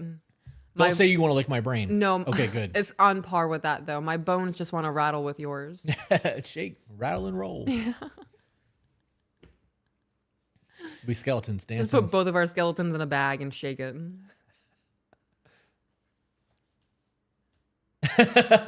Our brains went to very different places. Yeah, no. I went to somebody using us as mariachi puppets, as skeletons. Yeah. No, I mean that works. I'm leaning more towards our bones being intermingled forever. Yeah. Just put us in the same grave. It'll happen. Yeah. I mean, yes. Yeah. Yes. Yeah. All right, let's get back to the book. Okay, continuing on. Carefree Timelessness. One thing can help you move beyond the tyranny of the cliche level more effectively than anything else. Carefree Timelessness. What is carefree timelessness? It is time together. Not 5 or 10 minutes, but 2 hours or 4 hours or a weekend away. It isn't just a lot of time together. Carefree timelessness is time together without an agenda. All relationships thrive under the condition of carefree timelessness, but we don't gift our relationships with carefree timelessness. We try to shove them into 5 minutes here and 10 minutes there, a cell phone call here and an instant message there. Do we actually expect our relationships to generally thrive under these conditions? Before I forget this, have you ever had a carefree timelessness with me? This might be a very different. I've never had that with you. No, because when we're doing things like going to the garden or taking a vacation or doing something, I have an agenda. Right. I want to make sure that the memories that we have are beautiful and like enjoyable. I want to make sure that we're having fun. I want to make sure that we get to try new things. Like, I am very engaged in what we're doing when we're spending time together. Mm-hmm. There's never a moment of carefree timelessness, as he put it. I understand kind of what he's trying to convey there, but I live with intent. Right. And if I have 4 hours to spend with you, I'm intentional with those 4 hours because I may not have that 4 hours again for another 2 weeks. I don't like that. Yeah. Yep. When I think of a carefree timelessness time, I hate everything about that sentence. Too many S's. Too many S's. St. Augustine. Yeah. Yeah. You want to elaborate? Yeah. So that vacation was a mess. It was a fucking mess. It was a mess, but I look back on it fondly because one of my favorite things about that vacation is that we stayed above a fish spot without knowing that it was a fish restaurant. Oh, it smelled so fucking bad. It smelled so bad, but it's so funny to look back on. I mean, we knew that we were going to be in St. Augustine. We knew how long we were going to be there for, but we didn't really have, and we knew what we wanted to do. But there was no 8 a.m. we need to be at the lighthouse, and by 10 o'clock we have to be at the fort. Right. 11:30 is lunchtime, so walk fast. But we were living in the moment. Yeah. The lighthouse was an experience. Yeah. And it was an intentional experience. Yeah. We climbed to the top of it. You had some height issues. We got to look at ghost feet prints, footprints. Yeah. Which doesn't make sense because there was more than just a footprint. It was, why don't they call that feet prints? I don't know. Why do they call it tip toes but not tip fingers? They call them the fingertips. Right. I don't know. Toe tips? I don't like this. Anyways.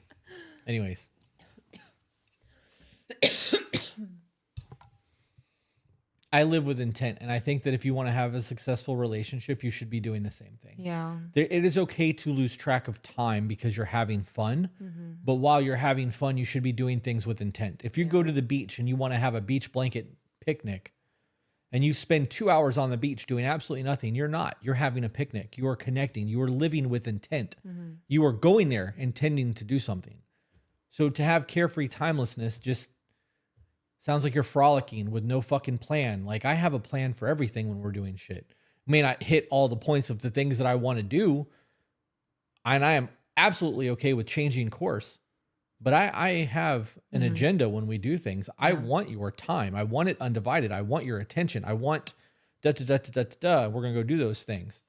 I may not pay attention to the time, but while we're doing those things and making memories, there is intent there. All right.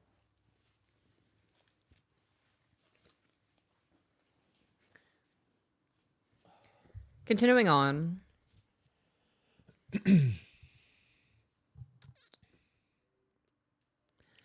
Do we sincerely feel that this is enough to form a significant connection with another human being? Or if we simply fail to think about...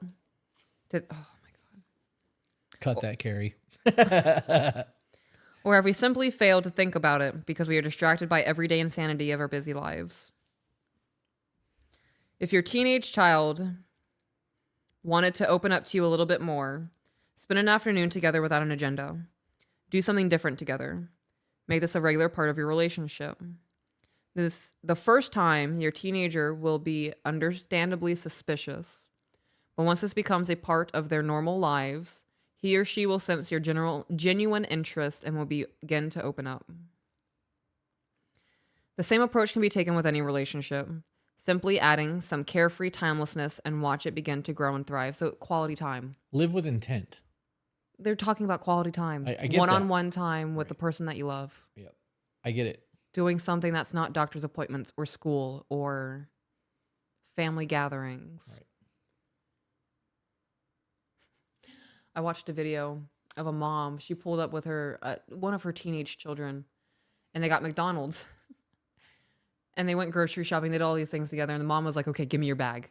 And the kid was like, what? And she was like, give it to me. I gotta throw it away. And like, what are you talking about? Your siblings can't know that we got McDonald's. I do this every time I go out with one of you, and I don't want to hear the others complain. It's too expensive. Give me your trash. This is how I love you guys. You get one-on-one mom time, and each of you get McDonald's when we go out by ourselves, and that's it. That's funny. But like, even that, I remember my mom taking my sister and I thrifting like every Sunday. And that was a really dope thing. And I love doing that with the kids. They're a little rambunctious in public right now. I need to wait until they're a little bit older because I can only say, don't touch that like 4 times before I'm like, all right, y'all gonna make me lose my minds. Up in here, up in here. They've gotten really good at that. The up in here part. What are you thinking? This is not really relevant to the conversation at hand, but the touching thing in public, don't touch that. Yeah. We do that. I smell things. Yeah. I can't help it. Right. I pick things up and I sniff them. It's fucking weird. I'm not Joe Biden. I don't do it to babies, but like if I pick up a tumbler cup at a Yeti cup from Dick's Sporting Good, I'll take the lid off and smell the inside of it before I buy the cup. I don't know why the fuck I do that, but I do. It's a thing. Right. But the kids touching things and us going, don't touch that. Maybe the answer is to let them, to walk over there and supervise the touch and then ask them why they're doing it. I mean, I will do that sometimes. I would be okay with doing that sometimes. I've never thought of that. Until you said that, I'd never put that in. Just like, hey, we're in a hurry. Don't fuck with that right now. We gotta go. It's not like that. I mean, if the kids want to touch a cool texture, I'm all down to touch a fluffy pillow. Like, I'll touch a fluffy blanket. If I think something's going to be a cool texture, I'll touch it. But we're not picking up glass. Because it could break. Right. You just ate a bunch of chocolate, buddy. Look at your hands. We're not touching things. Right. Okay. And that, I totally agree with that. Yeah. But in the event that they want to touch it and it is glass and their hands are clean, I would have never been like, why do you want to touch this? Here, touch it. Get it out of your system. Like, is it textured? Is that a cool thing for you? Their view of the world is so much different than ours. Children, they view the world like adults on psychedelics. Yeah. That's factual. The curiosity there and the understanding of the intricacy and the everything. A lamp is not just a lamp to a kid. There's a fucking cord there and a bolt and a piece of wood and how does this work? Right, shiny brass, and there's curiosity. I don't understand any of this, and we don't do that anymore. As adults, we're so quick to get in and get out and get the fuck away from people and not want to socialize and not want to be in public. Like, that's what I was thinking about. So my brain was, I'm trying to solidify in the event that they're trying to do that. I want to know why they're doing it. Do you want to feel the texture? Is it that you want to play right now? Because if you get that out of your system, I touch shit all the time, but nobody can tell me no, I'm an adult. Right. And if they do tell me no, I'm telling them to go fuck themselves, right? Like, right. So it's, I don't know. Anyways, that's where my brain was going. I was processing and you caught me doing it. I was rendering. Okay. I'm going to continue reading. Okay, I'm going to go put this ice pack away because it's freezing my back. Okay. Think back to when your primary relationship began. You probably spent a lot of time together, and when you weren't together, you probably spent a lot of time thinking about the next time you would be together. Yep. Was there spontaneity?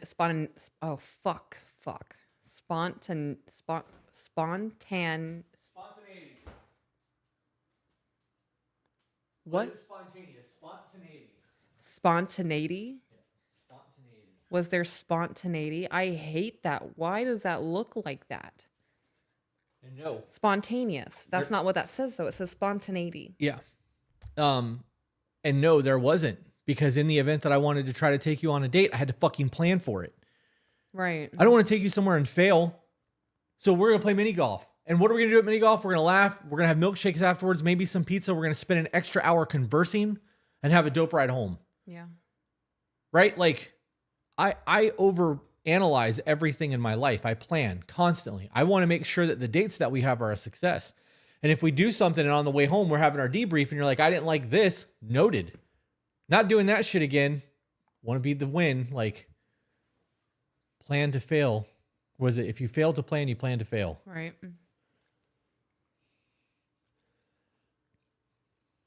Continuing on, how much energy did you put into trying to please each other?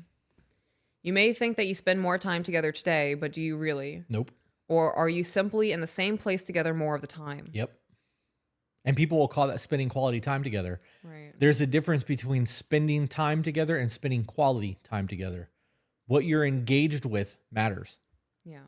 We don't watch TV. We do. It absolutely is on, but we have big conversations while it's happening. Yeah.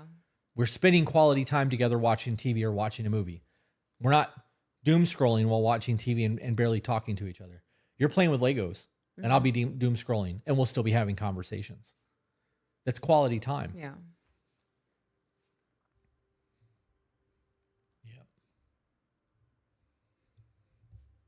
You may think that you spend... I just read that. The world is full of people living together alone. Is there always an agenda when you do spend time together? When was the last time you woke up with absolutely nothing planned and said to each other, what would you like to do today? Or perhaps you suddenly stopped trying to please each other somewhere along the way. Did you? When did you stop trying to please her? And why? Don't you miss the happiness you found in making someone else happy? There is a conundrum in his thought process. Okay. If you have nothing going on, we both have the day off and nothing is planned with 2 kids and multiple businesses is never a fucking thing. Yeah, we never get a day off. But in the event that we go, what do you want to do today? And we sit down and devise a plan for us to spend time together. There's no spontaneity there. It is us figuring out what we want to do, how we're going to spend quality time, and then engaging in that activity based off of the plan that we've laid out. If you get in the car, if you're like, let's go somewhere, and you're like, where do you want to go? And you go, I don't know. And you get in the car and you just drive until you see something cool and stop. That's spontaneous. Right. Otherwise, all of it's planned.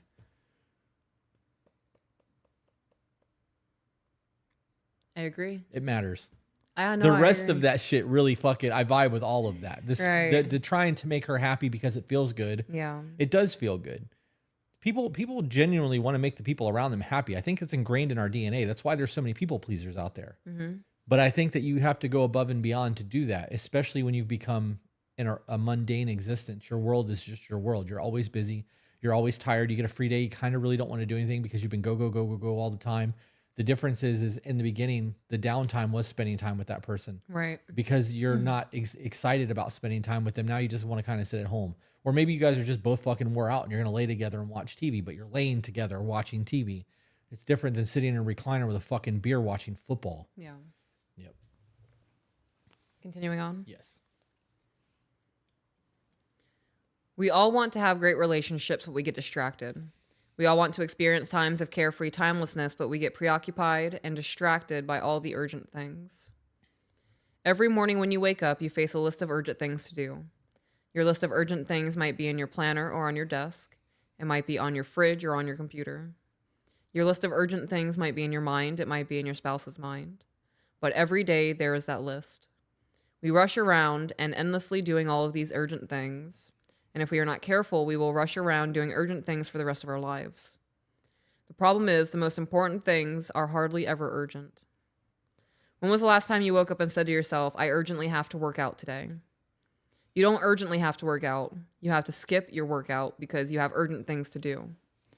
When was the last time you said to your assistant, cancel all my meetings, I urgently need to read a good book that will fuel my mind, expand my vision of myself and the world, and intellectually stimulate me? I like where he went with that, but I don't like that he used urgent so much in that. Yeah. Like, I feel like you just watched The Lost Boys and you said Michael 700 times. Yeah. There's more. Great. Okay. When was the last time you thought, I really need to urgently... Oh, God. When was the last time you thought, what I really need to do urgently today is to go down to Wild Oats and get myself some fresh organic fruits and vegetables and make myself a truly great meal that will genuinely fuel and energize my body? You don't urgently need to eat a good meal. You urgently need to go to the drive-thru. Yeah, it's convenience. It's priority. It's what we're prioritizing our time with. I don't think that calling that shit's urgent is the right thing. I think that... Well, that's how people act. Right. No, I agree that it is. But I think that falls back on living with intent. Yeah. What's important to you, right? Because we have a whole lot of shit that we have to do. And there's days where we've got a whole lot of shit to get done and be like, the world's not going to fucking end if it doesn't happen today. It'll still be there tomorrow. And if I don't do it tomorrow, it'll be there the day after that. Mm-hmm. Like, unless I have a deadline that I've got to turn something in, or we have an episode that has to go live by a specific time, or we have a specific live stream time, the rest of the world can be moved around. Like, doctor appointment, we're on their time. We have to be there at that time because that's when they can see us. That's the type of shit that like you need to adhere to. But the rest of your life can be manipulated to suit your needs. Right. And that's what he should be talking about. We manipulate our environment to do the things that we find important in the moment. And somewhere along the lines, your person has fallen down that list of priorities, or your fucking health has fallen down that list of priorities, which is why you're not going to an organic Whole Foods place and you're eating processed bullshit because it's easy. Right. Yeah. Back to the book? Yep. In each of the 4 areas of life, physical, emotional, intellectual, and spiritual, we know what is most important, but we tell ourselves that we will attend to those matters later when we have finished with the urgent things. I'll do it when I get caught up, we tell others and ourselves.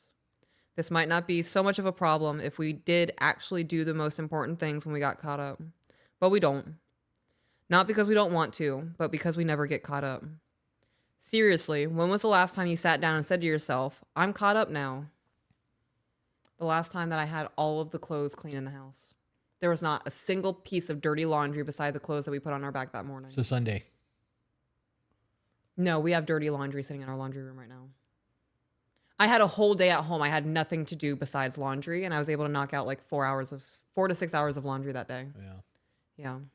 I feel like I'm accomplished and done all the time. I don't. If I go, I'm not doing this for the rest of the day. I'm done now. Yeah. I'm done. Laundry will be there tomorrow. Dirty kitchen will be there tomorrow. Dirty bathroom, whatever. Mm-hmm. Oil needs to be changed.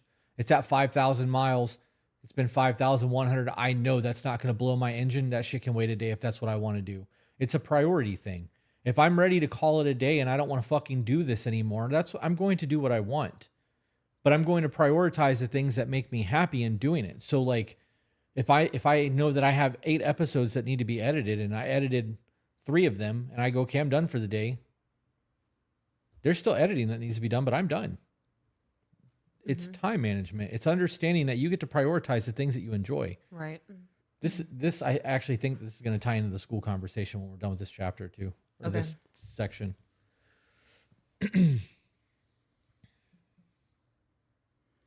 It doesn't happen. Your to-do list just gets longer and longer every day. You never get caught up. You just get more and more behind every day. Some days you feel as if your life has momentum of its own, as if it could go on with or without you. Because of the most important things are hardly ever urgent, that is why we have to place them at the center of our lives. We have to put them on our schedules, because if we don't, we simply won't get around to them. Things which matter most must never be at the mercy of things which matter least, was Goethe's advice. Here's a thought process on the laundry thing.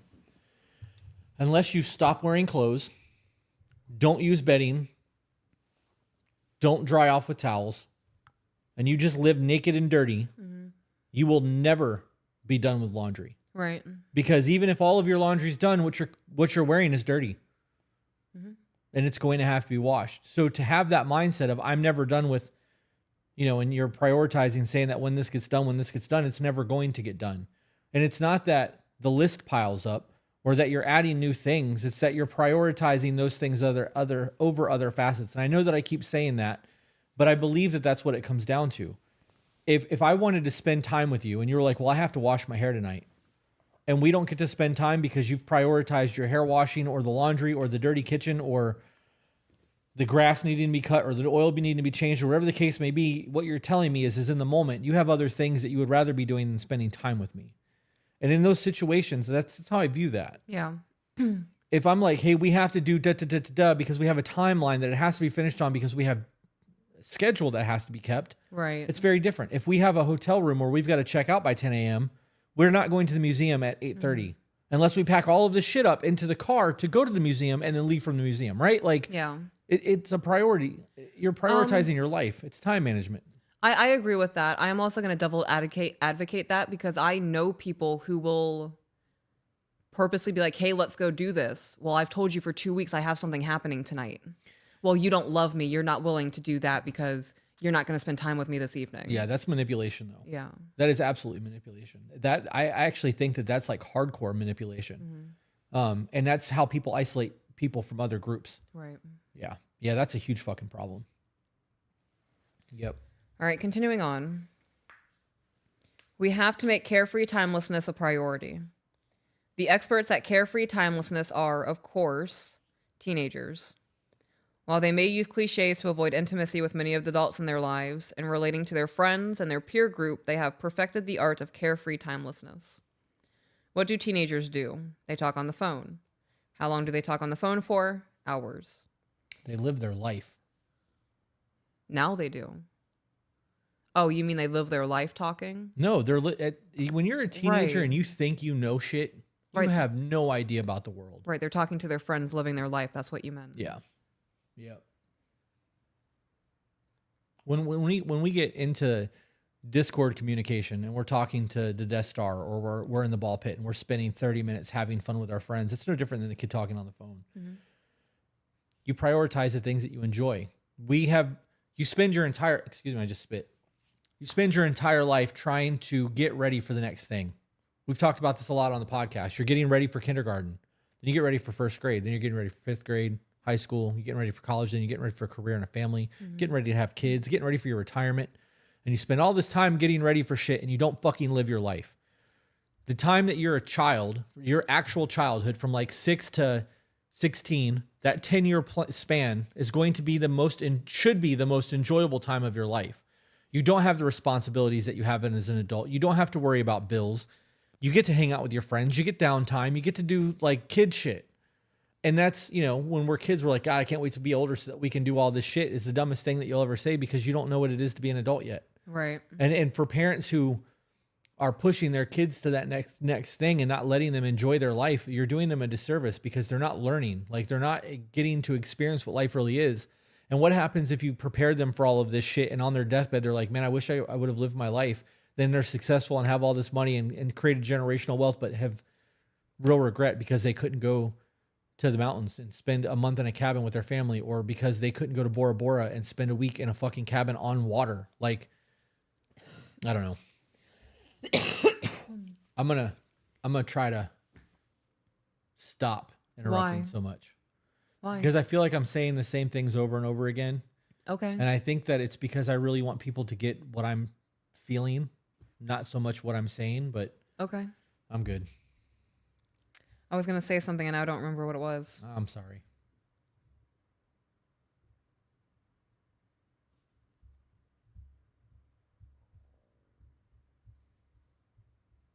It's gone.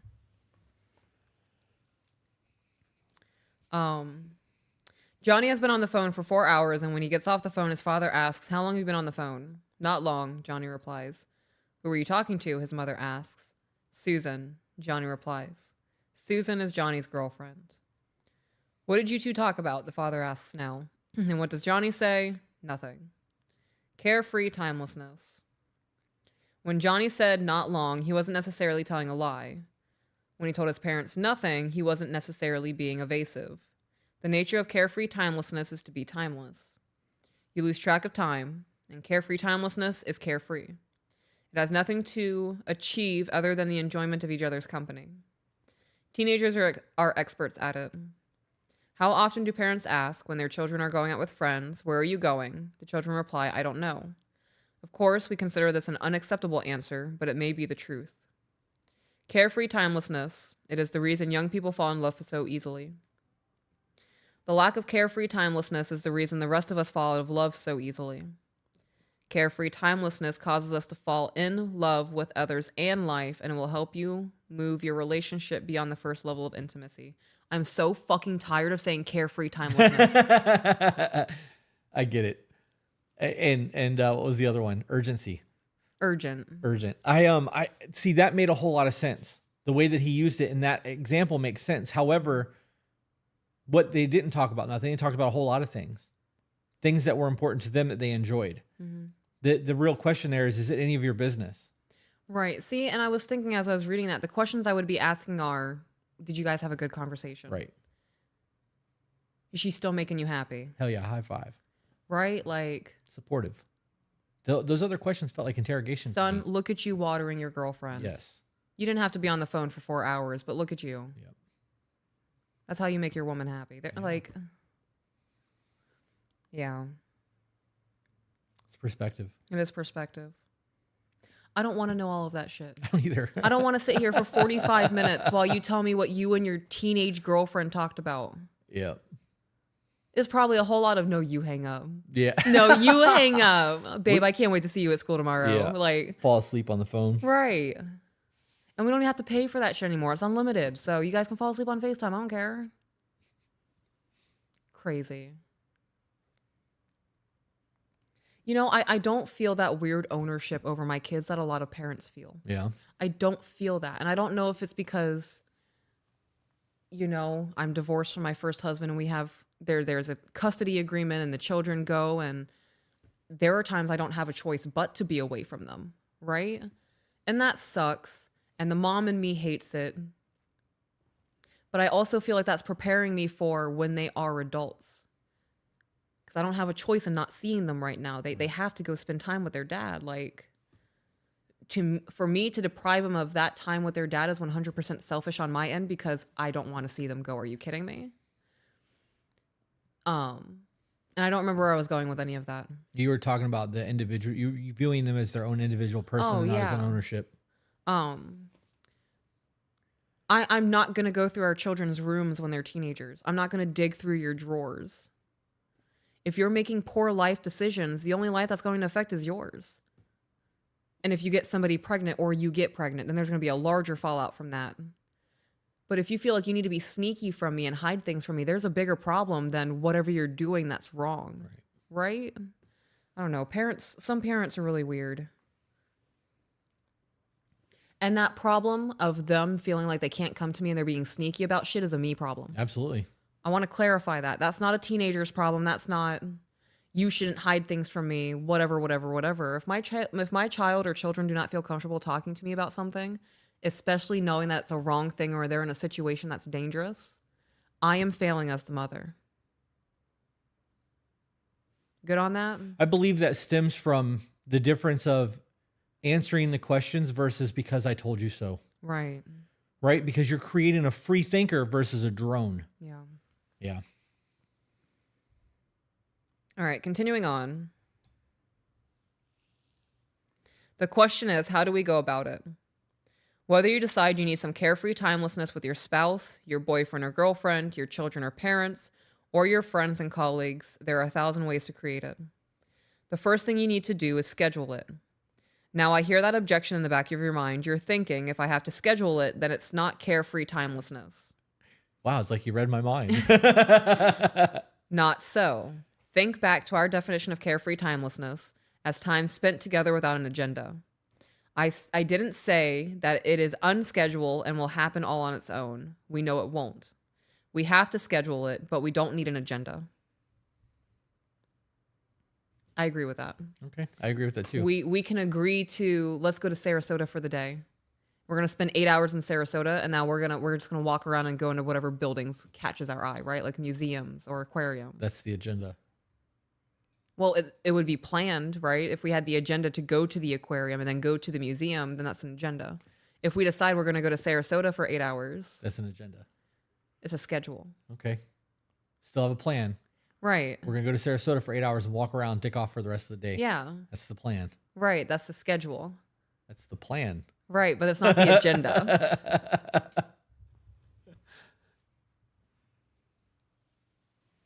She's suckling in her sleep. She has her little tongue sticking out. I wish I could pick up the camera and show you guys. I can take a picture of it. Wink. Oh, I don't know if I got it. You laughed and she moved. No, I got it. Okay, good. Hi, baby. Yeah, we were admiring you. Do you want to come up here? Come on. Tara said that teenagers can absolutely mess up your life. How did she word that? No, teens messing up definitely affects your lives. It absolutely does, but it affects theirs more. Right. So if my kid is doing drugs, Right. I'm not going to end up in jail because they're buying something. I am not going to OD because whatever. Right. They are affecting their own lives. Now, if they're living under my roof, there will be fallout. Right. Well, the things that they do could impact your life. So Yeah. shit rolls downhill. Yeah. I understood what you were saying. Yeah. They obviously needed to point that out. She Yeah. needed to point that out. And I agree. Shit does roll downhill. Yeah. But with choice theory and what we're trying to implement with our kids is that their life decisions affect their lives. Yeah. Yeah. Okay, continuing on. I didn't say it was unscheduled and will happen on its own. I just read that. Let me give you an example of carefree timelessness. If you said to your wife, let's plan to spend Friday afternoon together next week, and we will just decide what we want to do when it comes around. That's time together with no agenda, carefree timelessness. On the other hand, suppose you said to your wife, let's plan to spend Friday afternoon together next week, and we can stop by the store and buy a new television, return those trousers you bought me that didn't fit, have lunch, pick up the kids, and then come home and finish raking those leaves. That is certainly time together, but it also sounds anything but carefree. No, it's running errands. It's an agenda. It is. But both of those are plans, which is an agenda. I disagree. I don't think plans and an agenda are two different. I believe that plans and an agenda are two different things. I don't. That's okay. We just agree to disagree. Okay. I do agree that there's a difference between carefree moments and the way that was just worded and errands. Yeah. I also enjoy running errands with you. So if we have to go buy a TV and then go pick the kids up and go have lunch and go, that's fun. Like I get to spend time with my woman. I'm making the best of that shit. Yeah, but that doesn't feel like a date to me. That doesn't feel like quality time to me. We're running errands. Absolutely. I mean, I'm able to see the silver lining in things and I can find happiness in that. But if that was our life, I would not be satiated. No, I agree. Now, word it this way. We're going to go buy a new TV for our living room. Mm-hmm. And on the way to Sarasota, because that's where the good Best Buy is, we're listening to music and having deep conversations. We're singing, we're having fun, we're laughing. That's a very different conversation than we have to go buy a TV. Like, so right, it comes but we're to still perspective. running an errand. Like, yeah. But I enjoy running those errands. If I had to do it by myself, I'm going to listen to an audiobook, just shoot up there, grab the TV, and come home. Yeah. I would rather do things with you than do them by myself. I agree with There's that. still an isolation thing that I enjoy. We all like to have solitude from time to time. That's why you sit in the car and listen to music and do the things that you do when you get in the driveway. Everybody needs that little bit of alone time. That's normal. But I would much rather run those errands with you than without you because it makes the experience more enjoyable.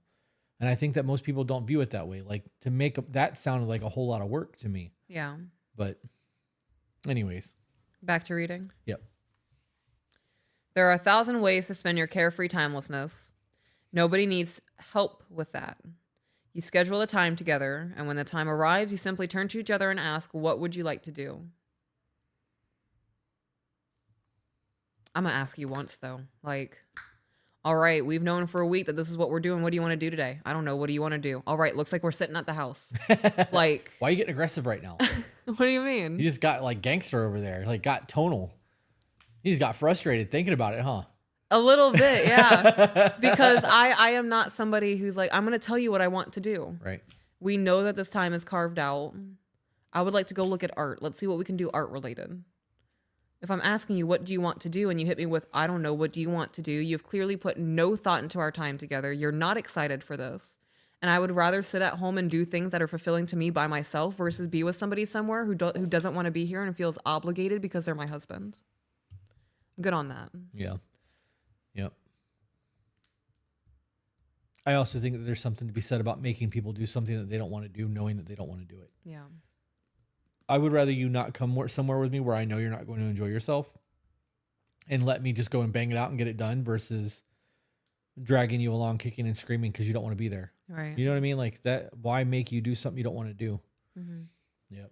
And I also agree with I want to go to the movies on Thursday. Well, what do you want to see? Okay, Ghostbusters. We're going to go see Ghostbusters on Thursday. Okay, you ready to go? Where are we going? You weren't paying attention. Like you've had this entire week to buy the tickets and figure all that shit out and you haven't. Right. Yeah. I definitely think that a lot of people fail to listen to what's really being said. And that comes down to understanding body language and like really listening and knowing your person. If you say if you want to go to the movies, it's not that you want to go to the movies, it's you want alone time with me to like watch TV together somewhere on a date. Mm-hmm. And that's what you're saying. It's not you want to go to the movies. Now, if you were like, I want to see the new Beetlejuice, you're telling me you want to see the new Beetlejuice. It's a very different thing. Right. Yep. Continuing on. Yes. If you have the drive and discipline to make carefree timelessness a habit in your primary relationship, you'll be stunned and amazed by how powerfully it changes your life together. Make it a habit. I agree. 2 hours once a week, 1 whole day once a month, and a weekend getaway once a quarter. A day a month is not enough. 1 whole day a month, 24 hours. I don't think that would be enough. If that was it, if you had 1 day in a month, that's not enough. I mean, that's probably the only feasible thing for a lot of families. Yeah. Some people don't have babysitters. They don't have family to help with the kids. Still not enough. I'm willing to bet that just in our nighttime after we've put the kids to bed where we sit on the couch and spend time together talking and watching TV and just existing together, carefree because there's nothing going on. If you added up all that time at the end of the night, we're well over 24 hours on top of everything else that we do.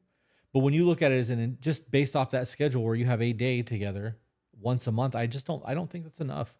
Maybe I'm greedy. Maybe I want more time with you. Maybe I want to experience life instead of just living. And I think that's really a thing for me. Like I want to, anyways, I'm gonna stop. I said I was gonna stop interrupting. I'm just beating a dead horse. Okay. Continuing on, give it a try, then send me an email in 3 months and tell me how much it has changed your relationship.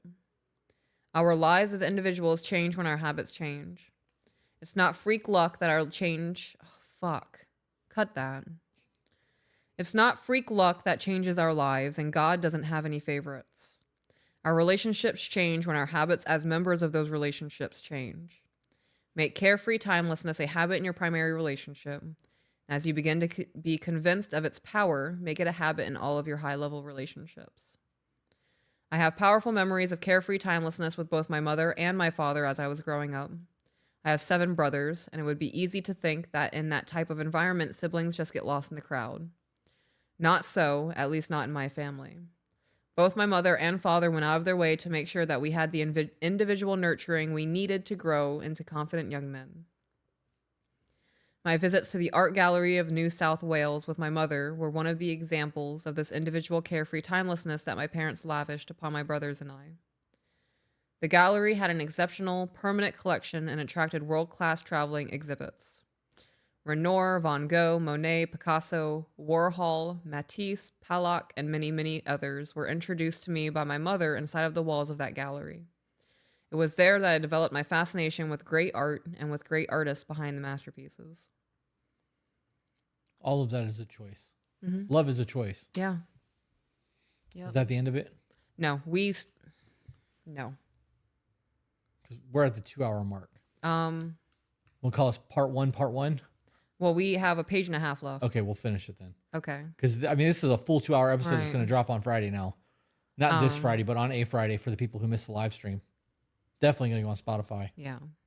I want to touch on that individual attention to the children because I do that with the kids. Mm-hmm. It's necessary. Right? Like we will do things together. Like we'll play Mommy Monster or hide and seek in the dark with the little headlamps on. Whatever we can do as a family together. And then our daughter's an early riser. So I typically get up between 5 and 5:30 and she's usually up when I'm up. And every morning her and I will cuddle and we'll watch either like mermaids, like Barbie mermaids, or we'll watch some type of nature thing or a movie. And she knows like that's our one-on-one time. And with our son, it's mainly at bedtime he wants to lay down and cuddle and do the one-on-one thing. He's a very much an active child. Yeah. When I want to start taking them shopping individually, but that's hard to do because you're not home often. Yeah. No, I mean, just plan it. Yeah. I need you to be home tomorrow. Yeah. Taking one of them shopping. I almost said a name. Taking one of them Yeah. shopping. I just need to know that it's happening. Right. We could also there's I mean that's a whole conversation off the podcast anyways, but there's other things that we could be doing because I want to be able to start doing man time. Mm-hmm. He's getting to the age where he's starting to understand what it is to be a man. Yeah. But we could do something where if you want to take her clothes shopping, I could take him to like Bass Pro. That would be dope. Or we could do something, go-karts or something. Yeah. You know, it just needs to be planned. I don't know how I'm going to connect to her in that aspect, but we could go to a fucking petting zoo or something. I don't know. Go to a mud pit, let her fucking get dirty. Right. She really I was about to say enjoys she would love that. When she's older, you can take her to like dirt bike, whatevers. I think she's going to be more of the Mad Max than he is. She already is. 100% already is. She Yeah. has zero fear factor until she gets hurt. And then she's afraid. But Kind of. only for a little bit. And as soon as Yeah. She has a messed up arm. and she jumped off a slide yesterday with a fucking arm messed up. I was ready to run outside and yell at these children. But husband was like, you've told them, they're going to learn. Yep. They were climbing up their slide and it was sprinkling out. And I've already told them we don't go up the slide. This is every time they go outside, what don't we do? And they were doing it. We have cameras on our whole property, so I can see what they're doing. Mm-hmm. And I was standing there with my hands on my hips and I was watching them and I was like, oh, I gotta go. And I was like, babe, I gotta go out there. I gotta go do the mom thing. And he's like, no, let them just do it. Let them be kids. And for those of you who don't know, our daughter fell. She was standing on something she shouldn't have been standing on. It was a scooter with wheels. And our son had a jump rope tied to it because they were giving each other pulley rides. But she decided to stand on it like a surfboard.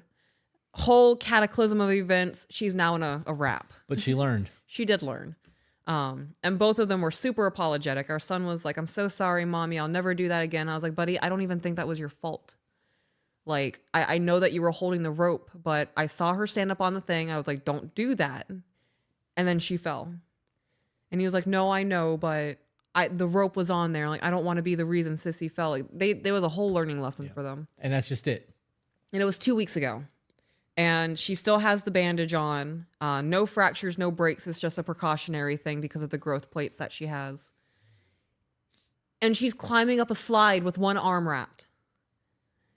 And then she ended up falling. She didn't hurt herself, but she ended up falling off the slide. And she comes inside. She's like, Mommy, I'm so sorry. I'll never do it again. I was like, what did you do? And she was like, brother was like, she fell off the slide and I told her not to do it. And I was like, fibber. I was watching you guys on the camera. First off. But she was good. And she was like, Mommy, I'm okay. I made sure I didn't fall on my arm. And I was like, did you learn another lesson? And she was like, yeah, we don't climb the slide, just like you said. And I was like, yeah. Yeah. Or you do it more carefully. Or we don't climb the slide. I'm so worried about them getting injured and hurting themselves. Kids are going to get hurt. I know. I just don't like it. Like knowing that, like she needs help going to the bathroom sometimes. And I feel bad. Like I know her arm's going to heal and she's going to be fine. I actually think that it's time to take that shit off. I don't. Her arm still hurts. Okay. Especially when she rotates it. So. It's also immobile now. She's moving it. She's picking things up. Right, but she's not able to supinate and pronate her hand. Extension and flexion gets fucked up. I'm going to wait until her appointment next week to get that done. To see what they say. I don't want to take it off. And they were like, you shouldn't have done that. So. I'd take that shit off. I know. You have this thing where you're like, it's fine. Take it all off. It like, is fine.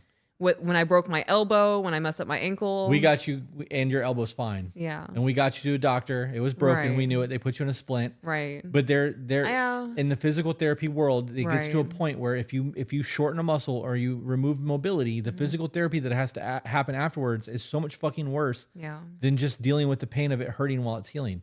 All of the pain that I'm having in my body right now is because I haven't been able to move for 4 months. So I'm having to stretch and go through that, and it's hurting more now because of that. If I would have stayed on top of the stretching and doing the things that I know I needed to do, I'd be okay right now. Right. So, but as a kid, jumping off of roofs and falling out of trees and landing on my face on concrete from skateboards and all that shit, Right. you just fucking, kids are resilient. Their bodies are very bendy and bouncy, and they heal quickly. And Yeah. she doesn't have a break or a fracture. And even if she has a sprain, to have her in that splint for weeks on end is going to, I believe, is going to create more problems than helping. Okay. That's just my opinion, though. I'm also not a doctor. Yeah. I'm an going to 80s the kid. doctor. And I The have, doctor said not to take it off until the next x-ray. Okay. So again, I'm not a doctor. yeah. I also, this is just from my perspective. I think that you think people are more pussies than the pain. And I don't mean to say that. That's the only way I could think to say it. But That actually had zero to do with my thought process. yeah. Well, when it comes to like, she should take it off. Like, I believe that you have this mindset of it's not that bad. Yeah, I do. Yeah. Okay. Even with my herniated disc, Yeah. my back's not broken. I'm not paralyzed. Right. Okay. 80s baby. Continuing on, do you need some carefree timelessness with your children? Millions of people confine important relationships to the first level of intimacy. They communicate primarily in cliches because they often sense that nobody is really interested in them and that nobody cares. Studies show that on average, a parent spends less than 17 minutes in conversation with their teenage child each week. Is it any wonder that we have trouble understanding their world? In a culture obsessed with the value of time, one of the real and tangible ways for us to let people know that we care, that we are interested in trying to know them, is to give them our time.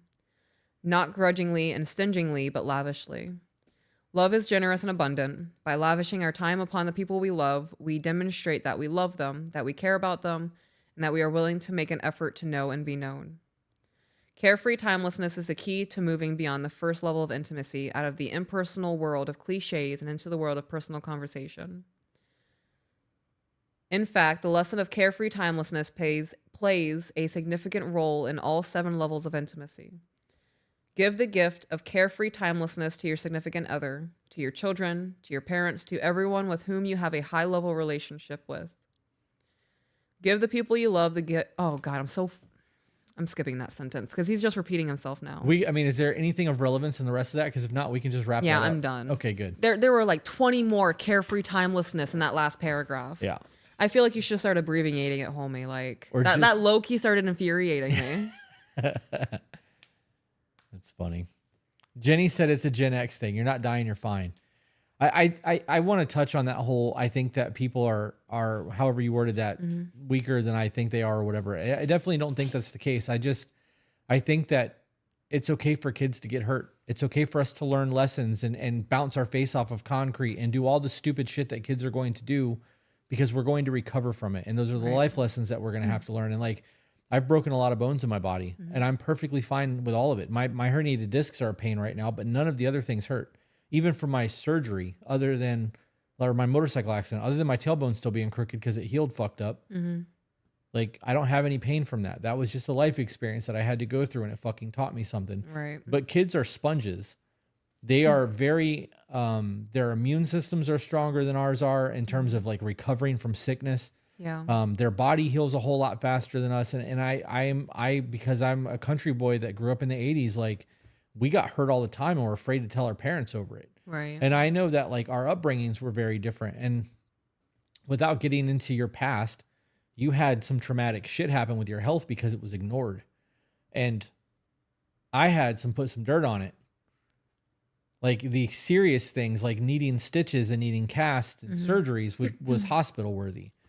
I think that you just got the bad end of the stick. And because of that, you have a different life experience and you want to make sure the kids are taken care of and they don't experience what you did. Mm-hmm. And that's fucking good because what you went through was horrific. But there is definitely the kids are fine. Let them Right. fucking be hurt. And that's, Yeah. I'm going to be that voice of reason and you're going to be the opposite. And somewhere we're going to find a middle ground Yeah. and it's going to work. She's gonna fall off the slide with her cast on. Absolutely. That's gonna be it. Yeah. Yeah. All right. The school thing, because now that we're done with that, we're 2 hours into this. Normally our live streams are only an hour. We should be live That's on not- Patreon right now. What? No. No, what? I thought we go live on Patreon at 1. That works. It's 12:30, so we have 30 minutes. Okay. Well, I mean, if we can, I mean, I'm down to go to Patreon right now. If I can go home 30 minutes early, that would help my day out a lot. Okay, well then we'll wrap up and go over to Patreon. Okay. We can have a school conversation on Patreon. Okay. This episode will be a Friday episode for the podcast. So this will get edited and re-uploaded. So for those of you who are listening to this on Spotify after the fact, please go subscribe on our YouTube channel. For those of you who are watching on Facebook right now, please go to the YouTube channel and subscribe. And for everyone who's on YouTube, share the content, like the video, do all that shit that influencers tell you to do.